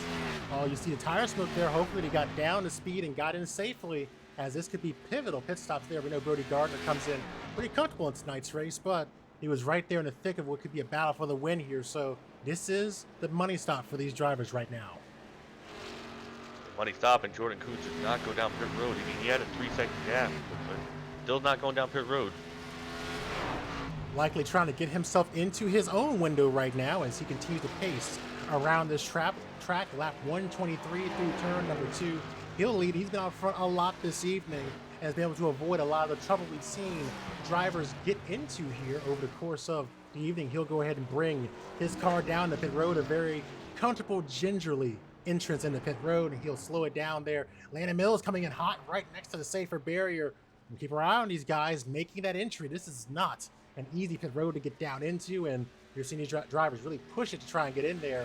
All this, the 89 will take the lead as the cycle continues. Good. Hopefully, these guys are just hoping right now no caution falls, and a few guys are staying out. Looks like Malachi and Mitch Hobbs are the only two to stay out right now. So, that are on a lead lap. I think the lap cars haven't pitted. Lap down cars, some of them haven't pitted yet. So, once Malachi and Mitch pit on a lead lap, it'll cycle around back. I don't know who will be the leader because I don't know if Brody was able to make up that time that he lost to Jordan with these fresh tires, being that he pitted, I think, 2 laps earlier than Jordan. So right now, out front, still leading this race is Mitch Haas. Malachi Drake will bring the 90 on the pit road, so the lone man out right now on the track will be the 89, and that will change right now as he brings that Ford onto pit road. And we look to cycle through as, man, they are coming in hot into pit road here, but seemingly no issues for these drivers right now. And it looks like the 55 is out front ahead of Jordan Coots as they come back to the start-finish line. Laps made a difference, and that could be all Brody Gardner needs, and Jordan Coots is probably maybe, why did I pit a lap earlier? So could see a battle for the lead here momentarily as things cycle around. Looks like if things hold the way they are, Cole Williams will move up into the 3rd position, and Landon Mills will in the 4th position. And right now, the battle for the lead beginning to heat up here for the first time in a while as Brody Gardner's back out front here, crossing the line for lap number 126. How hard does Jordan Coots push? He knows he wants to lead. He's going to try the outside. He's going to try to diamond it. He's going to try to go to the inside. Brody's going to put a block. I don't think Jordan's going to have that. Jordan was hungry for a win, but he's going to try to pass him clean. He's going to look to the outside. Outside line, Proximity versus Nebula off of turn number 4. They're going to race hard here back to the start-finish line. Right up next to the wall like he's done before. They'll continue to battle. Coots looking to the outside, and it'll be a dogfight to the apex at 1 and 2. What a power move. Can he keep the power down off of turn 2? It's going to be tight here. He's going to actually have the nose right now, and this is what he needs going into 3 and 4, because 3 and 4 has been his better corner on the outside. Side by side still through these 2 corners. This is the position you need to be in to be as the dominant car. To hold down the car on the inside, it works again for Jordan Coots. He'll go back to the point here, out front over Brody Gardner on lap number 128. Ooh, man, that was tight. And then Jordan Coots finally figured out 1 and 2, and he made it work, and back to lead. So now does he have enough tire left in his car to really pull away from Brody? Because Brody has had some long run speed periodically in this race, so it'll be interesting to see how that all plays out. Cory Harts sitting in the 5th position, in danger of going 1 lap down here. The leader is not too far away from him. You see him just in frame there. They work down the backstretch. Watching that battle, going back to it a couple of laps ago, we talk about that unorthodox line that Jordan Coots was running using that outside groove. When we go back and look at that, that really, if you're able to assert yourself on the outside line, it really forces that guy on the inside to be on the back foot there because you're losing, where it's such an important part of the racetrack for you to keep momentum up. That rise from the low side up next to the wall. If you close that door, you're forced to lose your momentum there. I think Jordan Coots, in this more aggressive approach to getting to the front, he understood that and used that pressure to force the hand of Brody Gardner. Yeah, definitely. He methodically been trying that outside, made it work. Now he's in the lead, and he just put his car where it needed to go. And man, he's doing what he needs to do tonight. And I don't know what he's more hungry for, to get in the top 5 points or to win. I mean, obviously both, but which one's more important to him? Because I know he hasn't been to victory lane in quite some time, and for him to be able to face off against Brody Gardner, maybe defeat him tonight, would definitely be a strong note for him. Yeah, absolutely. We talked about the last time that 99 has been to victory lane. That was way back in season number 4, back at Michigan International. The last time we've seen the 99 taste victory here in the Premier Series, and I know that he is hungry to try and get that victory here tonight. If he can try and do it, but there's still a lot of time, a lot of things that can play out here. But right now, doing what he needs to do, out front by 1.3 over Brody Gardner. Pulling away, but is he using his tire up too soon? That's a big question here. When you get out front, how do you pace yourself? Do you let's go and talk about, I guess, when we watch the guys on Sundays and Saturdays and sometimes Friday nights suit up there in their trucks and their cars. They talk about getting out front and then just setting a pace. So maybe not just trying to set a blistering lap time and build a lead, but just maintain a lead. He was a Kevin Harvick fan, likely very familiar with that concept out of the closer himself, opting just to settle into a rhythm to preserve the equipment until he needs it. That's a principle here on the simulator as well. Oh yeah, definitely. And we've seen it. If you want to mention Kevin Harvick, he usually gets the lead. He'll put a gap, and then the commentators will say, "Oh, the leaders, the second, third place guys are catching up to him." But then it'll just maintain. They won't ever catch him. Drivers do it in real life. You got to get to that maybe in this race too. Jordan maybe gonna open up a big enough lead to where maybe he can just maintain it and not have to push any harder and make it, that much harder for Brody to get there. Because if he gets a size enough lead, then he can really just say, okay, well, even if I'm a tenth slower this lap to him and I count how many laps are left, he still won't get to me. So that's pretty much what you got to look at. And maybe Jordan's doing that, or maybe Jordan's just that much quicker, because he's pulling away by quite a bit right now. Yeah, and when we go back and talk about that last victory for Jordan Kuntz at Michigan International during season number 4, what was notable to me was it just felt like watching him evolve as a racer here in these NASCAR stock vehicles. It was just that his understanding of driving on these oval tracks just continues to grow, and it just seems like he's honing his skills on these tracks, and more often than not, you're finding him get his way into the top 10 and top 5 at these tracks and be able to contend for wins. One of the races that jumped out to me back in the truck series that was really, I was impressed with him was his run at Rockingham during that race, where he really faced a lot of adversity too, being involved in a couple of cautions, getting spun around a couple of times, and facing heavy pressure. On top of being a championship contender in that race, he was able to adapt and overcome and give us a victory there. Here, now he's forced to apply that same mindset here to try and do what needs to be done to assure himself a spot in the final round. Yeah, definitely. And Jordan, we know him as a road course racer. That's what I've seen him really shine, and he does. But man, he, like you said, he's definitely evolved as an oval racer and shown his speed. And I've seen him on Instagram posting about many leagues that he's in that races oval, and him winning, and him, having fast pace. And he shows it here. He, sometimes the luck doesn't stand in his way. He does often not do offsetting strategies from everybody else, and I like it. In order to win, you gotta do something different. And you see tonight, he definitely did something different. He got himself in track position and really been able to control the later half of his race, and it worked out for him. So definitely strong pace out of him, and be interesting to see if he can hold off Brody Gardner the rest of this race and secure his first victory of the season. Further back in the field is the driver he's been racing for the final spot in the playoffs. It's Landon Mills sitting inside the third position. Pretty much where he's been a lot of this evening. He's been inside the top 5 for much of the night and gained 6 spots so far tonight. He is another driver looking for another win here.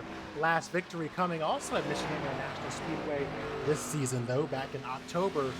He's been incredibly consistent here, but he's had some setbacks here and there, and of course he missed a race back at Charlotte Roval here in the playoffs, the round of 10. So when you talk about missing a race, it puts you behind the 8 ball a bit, but when he's able to get back in the seat, he's able to rebound and get the momentum he needs. And when we look at these drivers he's been racing, Jordan Kuntz, Landon Mills, and Cory Harts, they're all just around each other here. Cory Harts is back in 5th. Yes, he's 1 lap down right now, but he is in 5th nonetheless. So that positional battle for 5th in the points is still pretty fluid here as they run. Yeah, there's a lot of questions up in the air about who's gonna get the last spot. Yeah, there are gonna be 2 people falling out, one person falling out, but it can be any people falling. It's up in the air, but definitely what Jordan Kuntz and Landon Mills have done tonight is really say, I want to be in that top 5, and you're gonna have to stop me from getting to that top 5. And they really laid it out there, and if they don't get there, they did, like I said earlier in this race, they did everything they can. There's nothing to hang their head about. They knew what they needed to do. It's just unfortunate circumstances where both drivers had to miss a race this round, and both of them had to overcome it, and we're seeing it tonight. Just is it enough to get both of them in? If not both, at least one of them. And when we look at other drivers who are having pretty good runs here, Malachi Drake, he is well behind that battle for 5th, 13 points behind coming into tonight's race. But nonetheless still having a nice run out here inside the top 5, looking to close the gap on Cory Harts. This could be a battle for 5th here in a few moments, but we talk about Malachi Drake. It's kind of an up and down playoffs for him, even though he has 4 top 10s, just not quite the pace he needs if he wants to try and stamp his ticket here into the final round. His best playoff finish being 3rd at Talladega. I think he also followed it up with a top 5 finish at Richmond Raceway as well. So for him, it's kind of been up and down, but just not quite the runs he has wanted to have. And also in this round, I think he also got a top 10 of 8th place at Charlotte Roval. So while he's had those good runs, just been offset by the below average finishes, and now it's putting him in this position here where drivers are just outperforming him just a little more, even though he has top 10s, just as many top 10s as some of these drivers do who he's racing with. Yeah, so I mean, he's done good, decent. I know he said he wanted more luck, but definitely hasn't had that luck on his side. Most of the time he said that he's going to have to really have a lot more luck tonight if he's gonna get into the final 5. But obviously he almost got a lot of luck, but he needed a lot more than he thought. So he's trying his best, giving his last ditch effort, trying to get by Cory Harts right now, but he might come up short. But he definitely a great effort out of him tonight.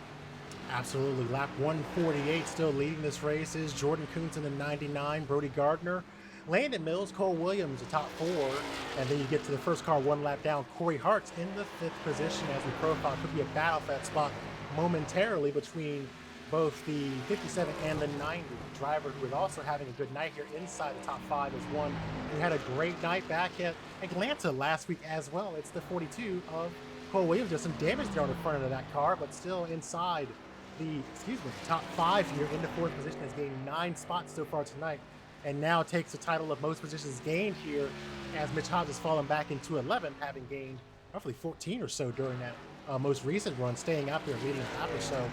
So now Cole Williams will inherit that position, sitting back in 4th place. And of course, as we've mentioned before many times, he is your defending series champion and had a great run at Atlanta, finishing 2nd. Yeah, great run at Atlanta. Still a great run tonight, even with that damage. I don't know when that happened, but definitely got into back of someone and probably not had a car the rest of their night. And like we said, we haven't seen him up front, so something must have happened, some issues. So it's still a solid night for him, and another top 5 he's looking to get. Absolutely. And like I said, when we talk about Cole Williams, he was a delight to watch out there on the track during the last season. Really some great runs put together there, and ultimately winning the championship in a hotly contested fight between himself, Michael Rosero, and others in that championship round. So good run for him here, making an appearance part-time is the 42. But still leading this race, the lead now 2.2, seemingly holding steady, if not regressing just slightly, the lead between Jordan Kuntz and Brody Gardner. Yeah, so Jordan Kuntz definitely doing what he needs to do. Lost a little time. We were passing a lot of lap traffic, but definitely doing what he needs to do and staying, keeping that gap. So let's see if he can just hold on to it for the next. Oh, we got 40. No, actually, I'm looking at the wrong guy. My bad. Under 30 laps left, so he can possibly do it. He just needs to maintain that gap. Yeah, the time ticking away here at Dover International Speedway. We talked about the fact that we're going to Las Vegas next week, and as we think about the upcoming schedule here, those next 3 races, what are you expecting out of our time when we head to Las Vegas? When you saw how the racing was in the trucks there, how are we expecting these Xfinity machines to handle there? Could we see a little more multi-groove racing there? What's going to be the behavior you're expecting to see out of the track? And what kind of conditions will they face? Will it be a night race, a day race? What will we see when we head to Sin City? Definitely a night race. Definitely a night race, and I think multi-group racing, hopefully. But definitely, I think the air is going to play something, so I might have to adjust with the track temp. But definitely night race, and it'd be nice to see you guys under the lights finally after 2 weeks not being under any lights. Yeah, absolutely. And what I'm also intrigued to see is once we get down toward the end of this schedule, Iowa on the docket as well. Iowa is such a tricky track, let me tell you.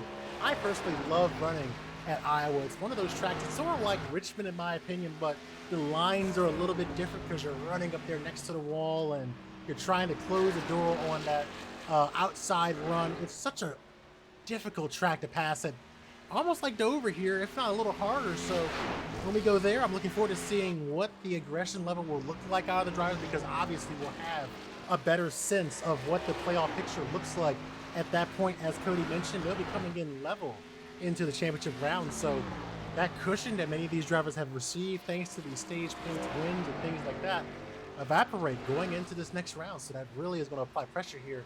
And we're seeing some drivers make their way on the pit road. Playoff drivers being at that point there, Sartaj Mann and Blaze Brinkley heading into the pits here. It's Blaze Brinkley, I think, preparing for more damage. And then you got Sartaj Mann possibly doing that too. So, and then here comes Thor Patterson trying to fix some damage also. So a lot of guys with damage, maybe overheating, honestly, with the amount of damage a lot of these guys have. Overheating, and then the hot temperatures out here on the track not helping as well as we continue to be under the blazing sun, the virtual sun of Dover, Delaware right now. The 90 of Malachi Drake has now moved into the top 5 here. A good run for him, looking to try and get another top 5 finish here. You know, even if he's not able to advance through to the next round, the final round of the playoffs here, capping off this run with the top 5 could be seen as bittersweet, but it could just serve as a bit of a spark to try and finish the season off on a high note. And we know some of those tracks coming up could be in the wheelhouse of the 90. I remember the great run he had back at Richmond one race here in the past, so I will keep my eye on him. We go to tracks like Iowa. He's always the savant of taking unique strategy and breaking away from the norms. Very curious to see what he does when we go to, say, Las Vegas and Homestead. But tonight, a good showing there out of the 90, running in 5th, just behind the rest of what seems like Nebula Esports there in 2nd through 4th, and then Jordan Kuntz representing Proximity Racing, 20 to go, leading the race by 1.9 seconds. The lead slowly continued to dwindle away. It was about 2.4, about 20 or so laps ago, and it's slowly dropping. Yeah, I don't know if Jordan's pacing himself or what, but he has 20 to go, roughly 2 seconds, just under a 2 second lead.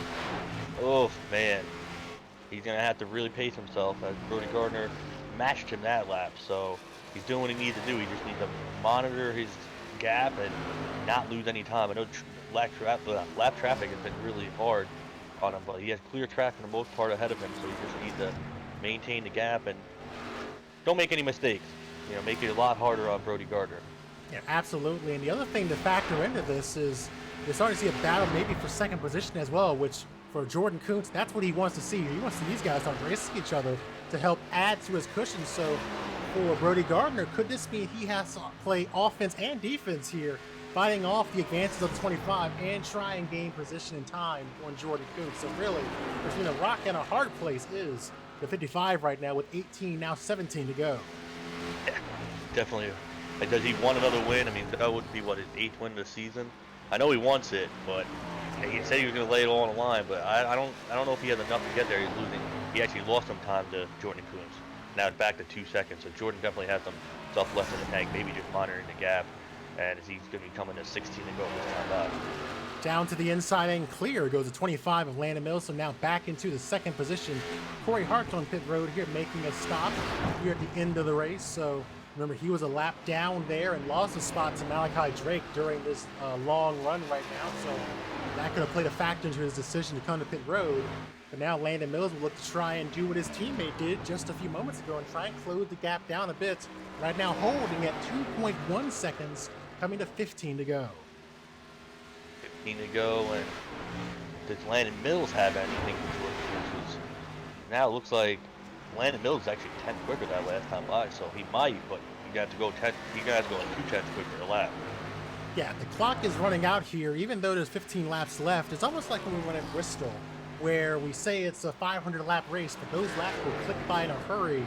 A lap time around here is only about 25 seconds right now on the current pace they're on. So that time is going to dwindle down really quickly, and your opportunity to make a pass, as we've seen during the course of this race, is really few and far between. You get a window to try and make a pass, and sometimes you have to set up for that pass in the previous 2 corners. So that dwindles the clock down even more. So it's a lot you have to think about when you're looking at trying to make a pass here at the end of the race. But right now the time holding steady, dropping ever so slightly, but not by much, holding at 2 seconds even right now with 13 to go. I think right now Jordan thinks he, unless obviously the inevitable caution comes out, Jordan thinks he has it. I mean, honestly, he's done a great job tonight, really pulling off that strategy that he did. I mean, we've seen him do something similar like that before. We've seen other guys do something similar, Blaze Brinkley do it, strategy like that before, getting tired when no one else does. And Jordan did it. I didn't even think anything of it. Like, he only had, I think, 15 laps on tires, and there was a caution in that, so I didn't really think that there was going to be that much of a difference, but there was, and he maintained the rest of his race. He controlled his destiny, and with that being said, he's led, I think, almost all the end of this part of this race, except for when the green flag pit stops happened, and definitely put on a clinic. So, I'm excited for him. A great run that he had. We'll see if it's what he did definitely controlled his destiny getting into the top 5. Cory Harts making the pass there on Landon Mills. He came to pit road here about 5 or so laps ago to make a stop and got 4 tires and fuel in that car. And for Jordan Kuntz, that held up Landon Mills there a little bit as they were working and past each other, helping to build that lead up another 0.2 to 2.3 seconds with 10 laps to go. But now here comes Cory Harts looking to try and make a pass on the car he co-owns there, working through turns 3 and 4. No fight there from the team car, passing by on the outside, goes to 57, and now Jordan Kuntz will take 9 to go. What a crazy, wild race this has been. It's been a long one. I knew this was going to be the most grueling race of the season, and it definitely was. And man, it definitely the cream rides at the top. And I told you going this race and when we were racing that this is Jordan Kuntz's favorite track, and he's really showing why it's his favorite track. Because he knows how to run this track and knows how to make passes when it's needed, and he showed it tonight when he made passes on Brody Gardner and when he drove through the field running the outside when I thought he was going to kill his tires, and he didn't, and he got to the lead and really never looked back. And for me, going back, this has been months and months. When I was doing some broadcast prep testing, some graphics and things like this ages ago, we did a session where we were doing some recruiting and testing, and Jordan Kuntz was part of that race, and he put on a great show around this track. So it was something I paid attention to, was how strong he is here at Dover, and he's looking to try and get a victory here. Still has 7 laps to go, the lead holding at 2.2 seconds. And what's very interesting about the scenario we're in right now is the top 2 is comprised of drivers who have won their most recent races at Michigan International Speedway. Going to victory lane last season was Jordan Kuntz, his last win coming at Michigan International. And obviously the driver just behind him in second position, his one win coming this season in October was back at the Michigan International Speedway. What crazy events that happened. So, I mean, it'd be interesting to see what happens as far as all that goes. But, wow. That's crazy how the 2 guys that really won 2 both won at Michigan the past 2 seasons. So. And then you have Brody Gardner sitting back there behind him, holding his position, but has really fallen back from Landon Mills. He is now 5.8 seconds back of the leader and only about 3.7 seconds behind Landon Mills. So the gap beginning to grow there between those drivers. And then Cole Williams, we've been talking about him a lot this evening in his part-time run, another top 5 finish, looking to try and grab that here this evening, sitting in the 4th position is where he's been most of this current run. And it's been a strong run for him, gaining 9 spots tonight. He was profiled in our top clean race finishers. And now having another good night here in that 42 car, your defending series champion. Yeah, great night by him. And let's not discredit the night of Malachi Drake. Started 5th, running 5th. He is 1 lap down, but kept the car clean and looks like, unless something happened, come home with a top 5. So great run for him and doing what he thought he needed to do tonight. And, nonetheless, trying to cap off his playoff run on a high note. And trying to do what he can. So top 5, definitely great for him. Absolutely. As now we look at the leader here working his way through turns 3 and 4. Only has to do that a few more times around the Monster Mile. Coming to 2 laps to go here. The lead now dropping to its lowest with Landon Mills in second position, 1.9, and then elevating back to 2 seconds there as they work their way through turns 1 and 2. They have to do this one more time here as we look to get the white flag next time by. White flag next time by for Jordan Kuntz. What an incredible run he's had. Absolutely. Coming around off turn 4, it will be the white flag for that driver of the 99. Jordan Coons, a great night for him. The white flag, of course, one to go. Presented by Cory Harts Media, and what can you say about Jordan Coons this evening? A great night for him, breaking away from the strategy, doing something a little bit different with pit road when given the opportunity, surging to the front, asserting dominance on the outside line, and now will look to grab himself a monster Dover win here. Coming off turn number 4, taking the checker, Jordan Coons will win at Dover.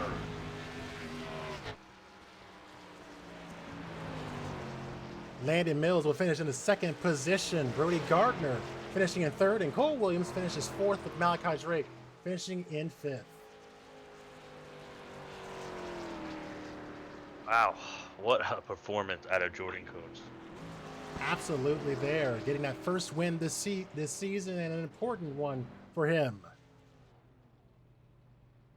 And he'll likely celebrate this one. It's been so long since he's been to victory lane. If I'm not mistaken, that win back at Michigan International in season 4 was way back in May of this year, last year. So now finally breaking through, getting a victory here and doing it at the right time, getting it in the playoffs. And this could certainly help him as he tries to get himself inside the playoffs here and in that championship 5, coming up short last season. I'm sure Cody will break through the points there, and we'll profile the drivers who have made the championship 5 as we get that information. But right now, celebrating on the front stretch, and a joyous celebration there for the 57, the co-owner of that car for Proximity Racing, joining Jordan Coons there on the front stretch here, going to victory lane at Dover is a 99. Man, that was a long one, but that definitely was a great effort out of Jordan Coons. Absolutely, they are celebrating this one, and clearly means a lot to him getting the victory here. And not surprising to see him win on one of these tracks. It's just really one of those you have to get up on the wheel and do some work here, and he's doing just that here this evening, getting that victory. And we'll certainly be talking to him and a number of other drivers here in the post-race coverage as we enjoy what was a fun night of racing. We had that long green flag run at the beginning, and then we saw the hard racing for the stage win. A couple of cautions there for some crashes, and then a long green flag run to the end with some green flag pit stops, which I always love to see. And now a victory here for Jordan Coons. A well-deserved win there, getting the job done as we now transition to post-race coverage here at the Dover International Speedway. What's a night here at the track, and I look forward to hearing from these drivers, likely talking to Malachi Drake, Cole Williams again, Brody Gardner, Landon Mills, and Jordan Coons this evening as we look to decide which 5 drivers will advance to the next round. Who will be a championship 5 driver after tonight's race? It's going to be a fun evening, a fun conversation will be had with these drivers, and we'll begin with our top 5 here, and we'll go and start looking for who will be the first one we bring. It'll be Malachi Drake there in the 90. We'll be talking to him to get his insights on the night, getting a top 5 finish here. Had a bit of a tall order to try and get himself into the running here to advance to championship 5, but no matter what, still a great night here at the Monster Mile. Malachi Drake, driver of the 90 Chevrolet, do you got us? I have you. So talk to us about your night out there. It was not an easy track. Dover is never easy to run with. Talk about your night here at the Monster Mile. It was kind of what I expected. I didn't think I really had that much speed. Kind of got lucky at some people who had issues, but top 5's the top 5 at the end of the day. The track was it was pretty much tight all race. Not particularly my favorite track, but tried a little bit of strategy at the end to just try to go longer, and I think it actually hurt me in the long run. But I was basically throwing a Hail Mary. Gotcha. So when we look toward the next 3 races here, we got Las Vegas, Iowa, and Homestead. We know you run pretty well on those kind of tracks that are just under a mile, like Richmond, maybe even Iowa. What are your thoughts on, say, Las Vegas and Iowa? And do you think you can maybe find a way to get yourself a couple more strong finishes like you got here tonight at Dover? I think that's possible. I think Iowa's probably my best chance. I typically run okay at Iowa, so I think out of all the tracks remaining, that'd probably be my best bet to get another top 5. So it's always good having you here in the booth. You've had a pretty good playoffs here coming into tonight's race. Your average finish was right around 7th place, so pretty consistent there. And of course, we hope that you're able to make an advance through what we know was kind of a tough chance to try and get up there and work through those points. But we hope that once the final 3 races come up here, you're able to get up there and get some more top 5s, maybe even get a win up there and keep this good run going. But before we let you go, is there anyone you want to shout out or mention as you enjoy another top 5 finish here at the Monster Mile? Yeah, just thanks for Cody for putting the league on and for you for broadcasting. Well, I appreciate that. Always good talking to you. I look forward to seeing what you do when we head to Sin City, Las Vegas, next race. All right. Thank you. All right, we'll keep moving through our interviews here, and at the end of the broadcast, we'll go ahead and let you know which drivers here will advance to the Championship 5. We'll put their names on the screen and walk through them. But the next driver we'll bring in is someone we've talked to before and who has been a regular visitor in our booth. It's always great to have our defending series champion back in the booth for an interview and to talk to him about his night. Driver of the 42 Ford gained 9 spots tonight to finish fourth. It was Cole Williams. You got us. Yes, sir. So, talk to us about your night out there. It's something I told Cody. I said, just because we maybe see him toward the other side of the standings in qualifying or even in practice doesn't mean that's indicative of his pace. Talk us through your night and how you got yourself into position to get another top 5 for Nebula. Yeah, man. It's I'd say it's a little bit of a disappointing night. I was able to come up 2 weeks in a row and have any basketball practice after school today, and so I was able to come out and run Dover. Tough track. Really, really tough to just stay locked in for however long the last run was, 100 some laps.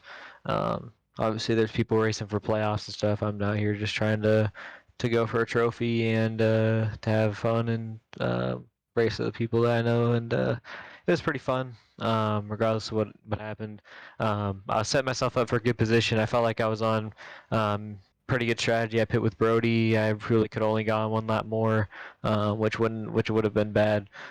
So I basically was just kind of with Landon and Brody on the strategy, and then Jordan obviously was. Props to him. He played their strategy cards right. Obviously, yeah, I was really thinking about doing the same thing that he was going to do, and that probably would have saved my race overall. But I was going to pit right there, and when we had like 8 or 10 laps on those tires, we didn't have anyone left in the race, so I should have just understood that we're probably going to go green most of this way, and then I would have been easily up there with those guys. Because I would have been able to keep pace with them, but my short run pace just really wasn't there. And then early after we did our green flag stop, Mitch was trying to follow Landon through, passing me. He just came out of the pits. He was like 2 or 3 laps down, and he just tapped the apron and got super loose. I don't know if y'all caught it, but he got super loose, tagged me in the left front, and then we had more contact after he hit the wall. I didn't think it was that much. I looked at the replay. People were passing me and saying my front end was destroyed on Sartosh. I didn't have a hood, so I looked on the damage, and my RPM was fine, but my splitter was all jacked up, and that's why I dropped off like 10 seconds on the last run, because the front end was destroyed. I don't really know how he did that, but he did. So it was all. I mean, it's all good. It's just we're both out here for fun, but it just kind of sucks because basically from lap, I was like wondering. I was like, whoa, why is Landon pulling? Like I'm saving tires, but like I'm starting to use them, and Landon is like still pulling 2/10 a lap on me, and I was like confused. So I couldn't really match anyone's pace besides like the bottom. No, that could match top three's pace basically. So it was impossible from there to do anything. So we were just trying to finish the race, and try not to get in the way of any of the playoff battles. So that's what killed me there. I mean, I don't really know if I had anything from that point on. I was just going to try to let them both by. Obviously, Mitch was not really on my lap, and then Landon was probably, I was going to try to save a little bit, then come back and pass him, and then keep him cool for a little longer. And we were just going to try to bring the charge to Brody, which I probably wouldn't have been able to do. And then obviously, Jordan hasn't been the greatest long run pace, but he still had a tire advantage from a strategy that he was able to do. So props to him. Good win to him. And good race to everyone. It was a good time, regardless of contact and whatnot. Well, it's always good having our defending series champion here join us for a race. We got a few more before the season concludes. We got Las Vegas, Iowa, and Homestead. Of those 3, if you were able to run all 3, which one would you be most excited for? Vegas, Iowa, and Homestead. Definitely Homestead. That place is it's a fun track to run. Got multiple grooves, mainly 1 and 2. You got it's a mile and a half. I just like tracks that drive like a mile and a half. Dover kind of drives like a baby Bristol, and a Bristol drive, or not a baby, a monster Bristol, quite literally, monster mile. And then Bristol kind of drives like the mile and a half of all the short tracks. So then tracks like Iowa, so those are all good tracks.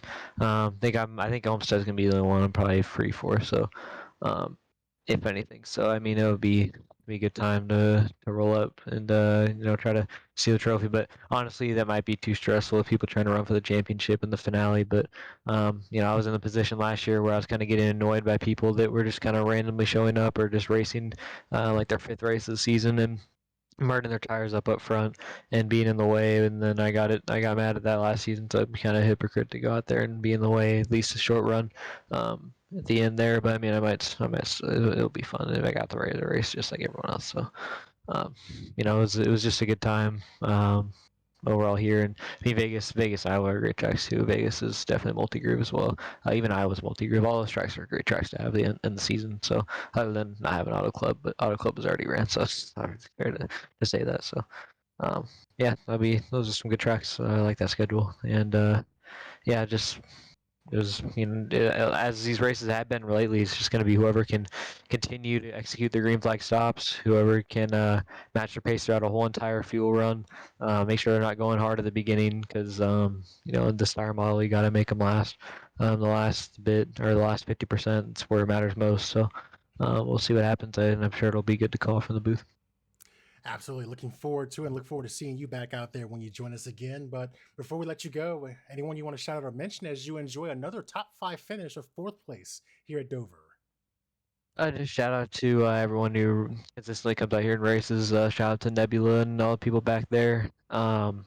It's very fun to come out on the long run or on just have lots of green laps and be able to race cleanly with a lot of guys and race really hard in close quarters. We had some good battle. I had some good battles there. While I could battle in that race, so it was a good time. Thanks for the broadcast, of course. Once again, it's always a pleasure to be interviewed and talk to you guys, and just. Show it to other people I know. I'm sure for other people it's the same way.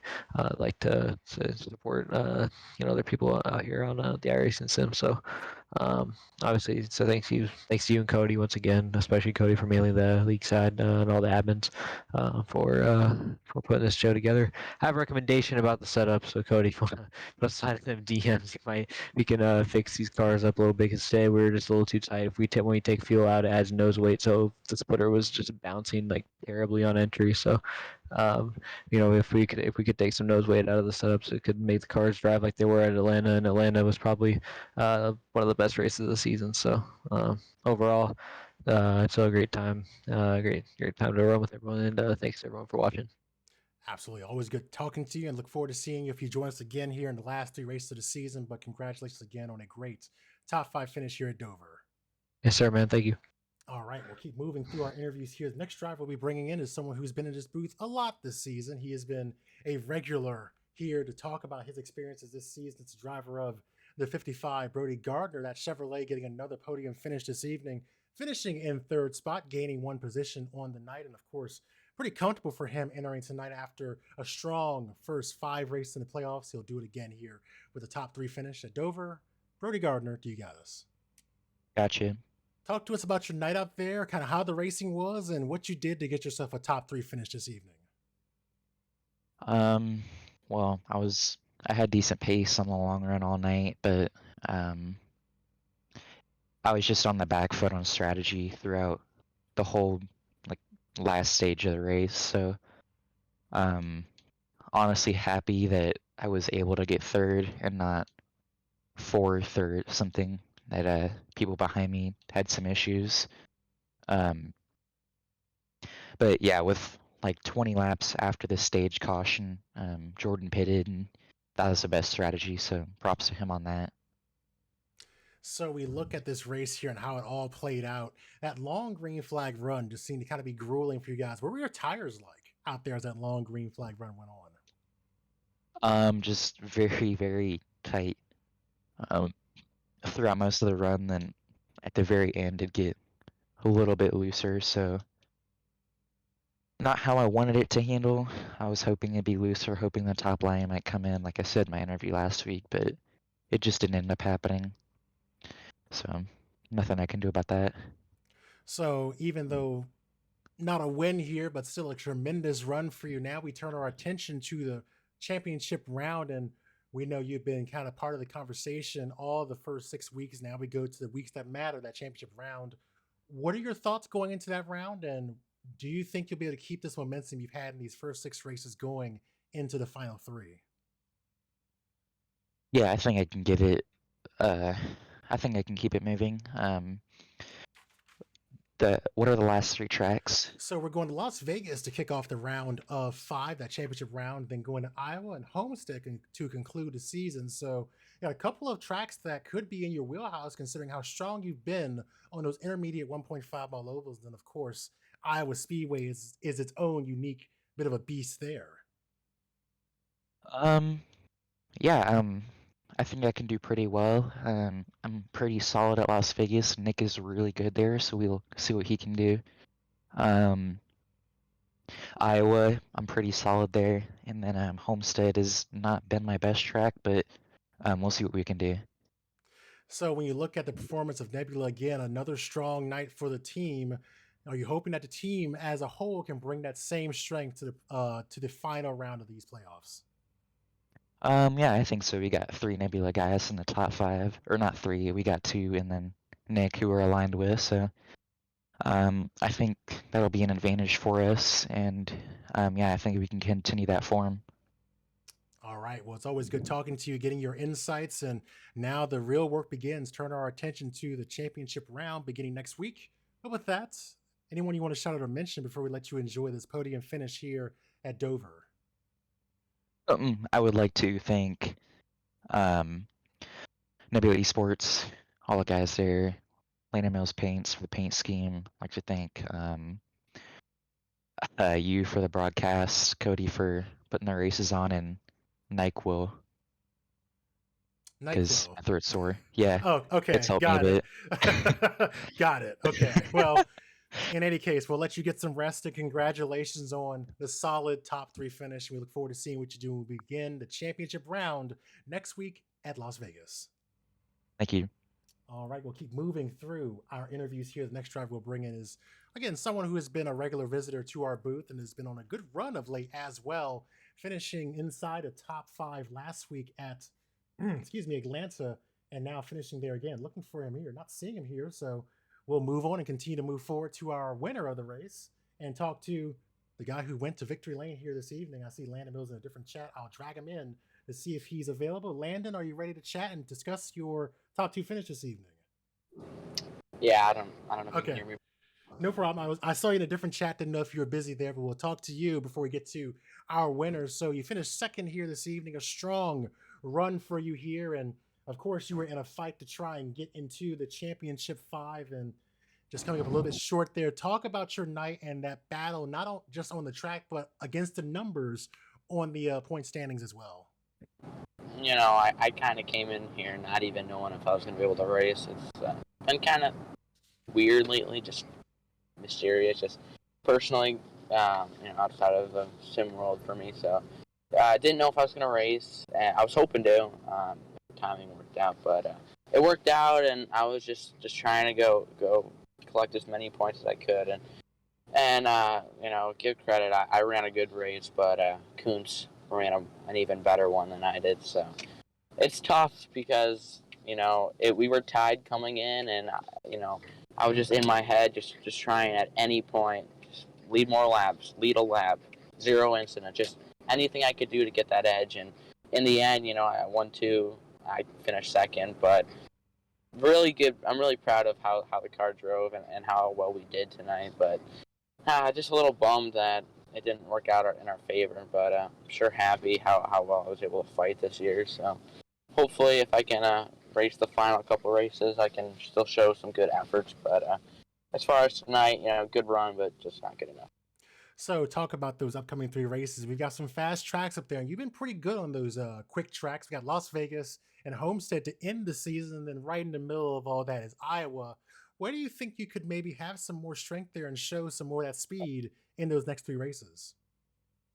I think as far as speed, that shouldn't be the issue. Like I said, top 5s have kind of been the bread and butter for the 25 this year. So really just hoping to get those. But obviously points don't matter. So top 5s, and hence don't really matter. I'm just going for the win and trying to, just really rooting for my teammates. Hopefully, we've got the numbers. Hopefully, we can pull it off and get some good finishes and have a good way to wrap it up at the end of the year. But as far as the tracks, I'm looking forward to racing them. Like you said, I'm pretty good at the longer, faster tracks. So definitely definitely didn't work in my favor that I wasn't able to race everything in the playoffs. But as far as everything going ahead and everything in the past, can't really control that. But definitely looking forward to race if I can, and hopefully get some good finishes and maybe contend for a win here and there. So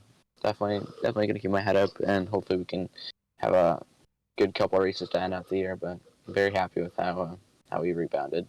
Well, we'll keep our eyes on you as we turn our attention to those final 3 races of this playoffs and the season here. But before we let you go, as you enjoyed this top 5 finish, another podium finish, anyone you want to shout out or mention here at Dover? Yeah, everyone at Nebula Sports, everyone who makes that happen, everyone at the league who puts on this show. It's been really nice, and definitely looking forward to sponsoring, with Landon Mills Paints and LandonMills.com next season. But as far as everyone this season in the Championship 5, best of luck to them, especially the 4 teammates the teammates I got in that chase. Definitely hoping one of us at Nebula can win that. So kudos for them. They all had a great season, but let the best man win, and hopefully it's one of our guys. Yeah, absolutely. We'll keep our eyes on that. We got the playoffs, the championship round beginning next week, and we'll see what you can do as you turn your attention now to getting some trophies before the end of the season. Already 1 win this season at Michigan. He'll look to try and get some more here before the season's over. Congratulations to Landon Mills on a 2nd place finish. We'll look forward to seeing what you do when we head to Las Vegas next week. Sounds good. Thank you. All right, we'll move through our interviews. That means we'll bring in our race winner here, Jordan Kuntz, who really put on a great show here this evening at Dover, breaking through and finally getting that first win of the season at the most opportune time here as we were looking toward the end of the season here, the championship round right upon us, and getting that victory here at Dover, very important for him as he looks to now try and contend for a championship. Winner here tonight, Jordan Kuntz, do you got us? Yes, I do. So talk to us first about how does it feel to break through and finally get this important victory here as we now look toward the championship round? Well, it feels nice, of course, to get the first one of your season, and for it to come at such a crucial time. Of course, I missed last race and found myself out of the playoffs. I knew I needed a big result to beat Landon Mills and Cory Harts. Definitely wasn't one of my easiest races, but I know Dover was one of the best tracks for me in the playoffs. Just great to finally win one. So when we talk about the race itself, how did you approach this one? Because it seemed like early in the event you broke away from the strategy and kind of went on your own path when we had those early cautions just after the end of the stage. Talk us through how you approached this race and how it helped you get the victory here tonight. I approach like I do every other race, just don't practice until the 30 minutes before then, and always seems to work. And then with the strategy, I just called it as I saw it, and I saw at that time that it would have been close if we made it on fuel, so I pitted, got fresher tire than everybody else, and worked my way through the field, and I think that was one of the best strategy calls I made all season. Talk about that battle there between yourself and Brody Gardner just after green flag pit stops. You went to the outside line there, and that was a very powerful move there. Left us in awe in the booth as you were making that move. Talk us through your methodology of using that outside line and how it paid off for you in being able to get that position you needed. Well, I don't know if the broadcast picked this up, but all the way through out the race to pass, I was almost always using the outside, and so I had a lot of practice with it. And there I knew he would trying to block the inside, and I would going to try to take the inside, but he blocked it off. So I said, I'm going where you're not. Went around the outside, and earlier on in the race, whenever I made that move, he lifted, so I knew that I could trust in him to lift and give me room. So now we turn our attention to the beginning of the championship 5 round. Last season, you came out just short of making it around. Now you're part of it. How hungry are you for your opportunity to try and win this championship? And of the 3 races coming up, Las Vegas, Iowa, Homestead, Which of those three do you think will most help you in your pursuit of that championship? I think it's going to be a really tough fight as Iowa and Homestead have historically not been one of my good tracks that I do well in and finish top five. I think there were two tracks last season where I didn't even finish top five, so it these two might be a bit of a struggle. Maybe practice more and try to find something else. But Las Vegas, I feel like I'm really fast there. And I actually have a full race, 134 laps of practice there. So I think I have one up on everybody else. Well, we'll certainly be watching you and the four drivers joining you in the final round here. But before we let you go enjoy your first victory this season, anyone you want to shout out or mention as you go to victory lane here at Dover International? Everybody at Proximity, Cory, Harts for taking the opportunity to sign me. And all my family who watch this, who support me and who always wanted me to win. I think I finally got it done to them, and yeah, to go and party. My first one, Proximity, and hopefully many more to come. Excellent. Well, always good seeing you run well out there and look forward to seeing what you do when we head to Las Vegas to begin the championship round. You came up short to make that round last season. Now you are part of that. Let's see how you seize the opportunity. Congratulations again, and we look forward to seeing what you do when we head to Las Vegas. Thank you. All right, and we'll wrap up things here. And Cody, we'll go ahead and walk through the other drivers who will be joining Jordan Kuntz there in that final round. Of course, when we look at the list there, his names that we're used to seeing in the fray here for wins and top fives this season. And here are the drivers who will be joining him. Jordan Kuntz, obviously, thanks to that win here this evening. Yeah, Brody Gardner, who will also be part of that group as well. Sartaj Man, despite his troubles here this evening, he powers through and he'll join that roster of five. Nick Miller also facing challenges this evening. He will now fight for a championship over the next 3 weeks. And finally, Blaze Brinkley. Dover, not a friend to him, but he's hoping the next 3 races will be more kind to him as he now contends for a championship, something he's done before in the trucks. Now he'll do it in the Premier Series. So those are your 5 drivers who will be contending for a championship over the next few weeks. And Cody, as we wrap up things here, how excited are you for the upcoming rounds and what these drivers could bring us in terms of racing action? You know, I'm excited. It's gonna be tough. You heard Jordan Kuntz, who just won, saying that the 2 of the 3 track he's not good at, so definitely needs to make most of Las Vegas, what it sounds like he's very confident with, and maybe learn a few things about the other 2 tracks. But Brody's gonna be hard to beat. We know that. Nick Miller can put together a solid 3 races. He can be hard to beat. Sartaj Man, just I think the one problem he has, he just needs stage points.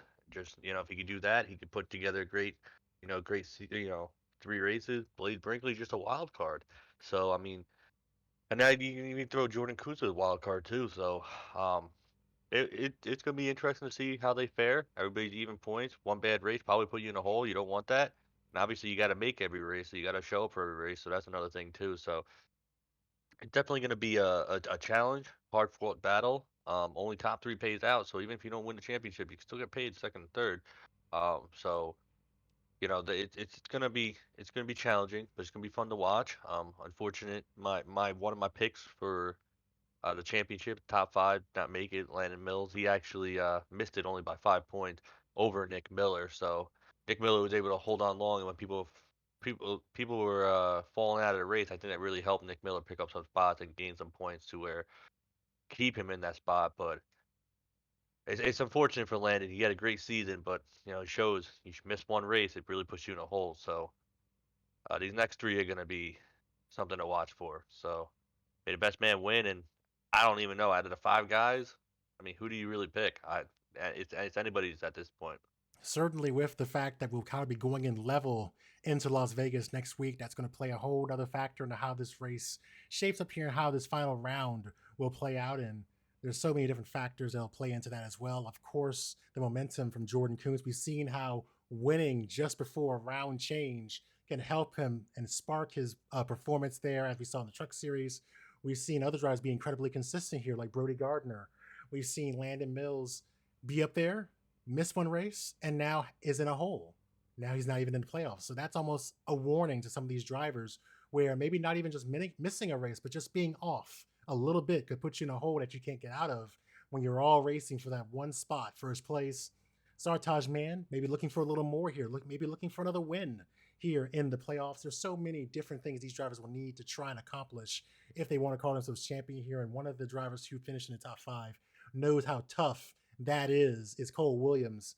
Here, he ran with us this evening as a part-time driver, our defending series champion, very knowledgeable in how to run for a championship. And even he acknowledged, as you get deeper into those playoffs, those final 3 races, those final 2 races, that final race, everything becomes more amplified. You're looking at the cars who are making their first or second starts like, get out of my way, I'm trying to win this thing. And it's just more stress as you're trying to win this. And of course, the top 3 paying out, that's another alluring factor for these drivers to put it all out here on the track. But it all kicks off next week when we head to Las Vegas Motor Speedway, Sin City. Who's going to roll the dice? Other casino-related and gambling-related cliches will be said over 134 laps as we look to begin the Championship 5 round. And with that, we'll go ahead and wrap up things here. It's been a great show. Look forward to seeing what happens when we head to the West Coast. And Cody, it's been a fun night here. A lot of good racing between the drivers in the field. We saw some crashes and unfortunate luck for some, but others prevailing through like Jordan Kuntz and Brody Gardner and even Cole Williams a good night and Malachi Drake with the top 5. Let's see what the fortunes hold and what the cards will show when they head to I promise I'm done. I'm done with the Las Vegas puns. I'm very sorry. Let's see what happens when we head to Las Vegas next week, Cody, and always good having you here in the booth. Yes, sir. All right. Good to see everyone. We'll look forward to having you back here in a week when we go to Las Vegas. The Championship 5 will begin next Thursday.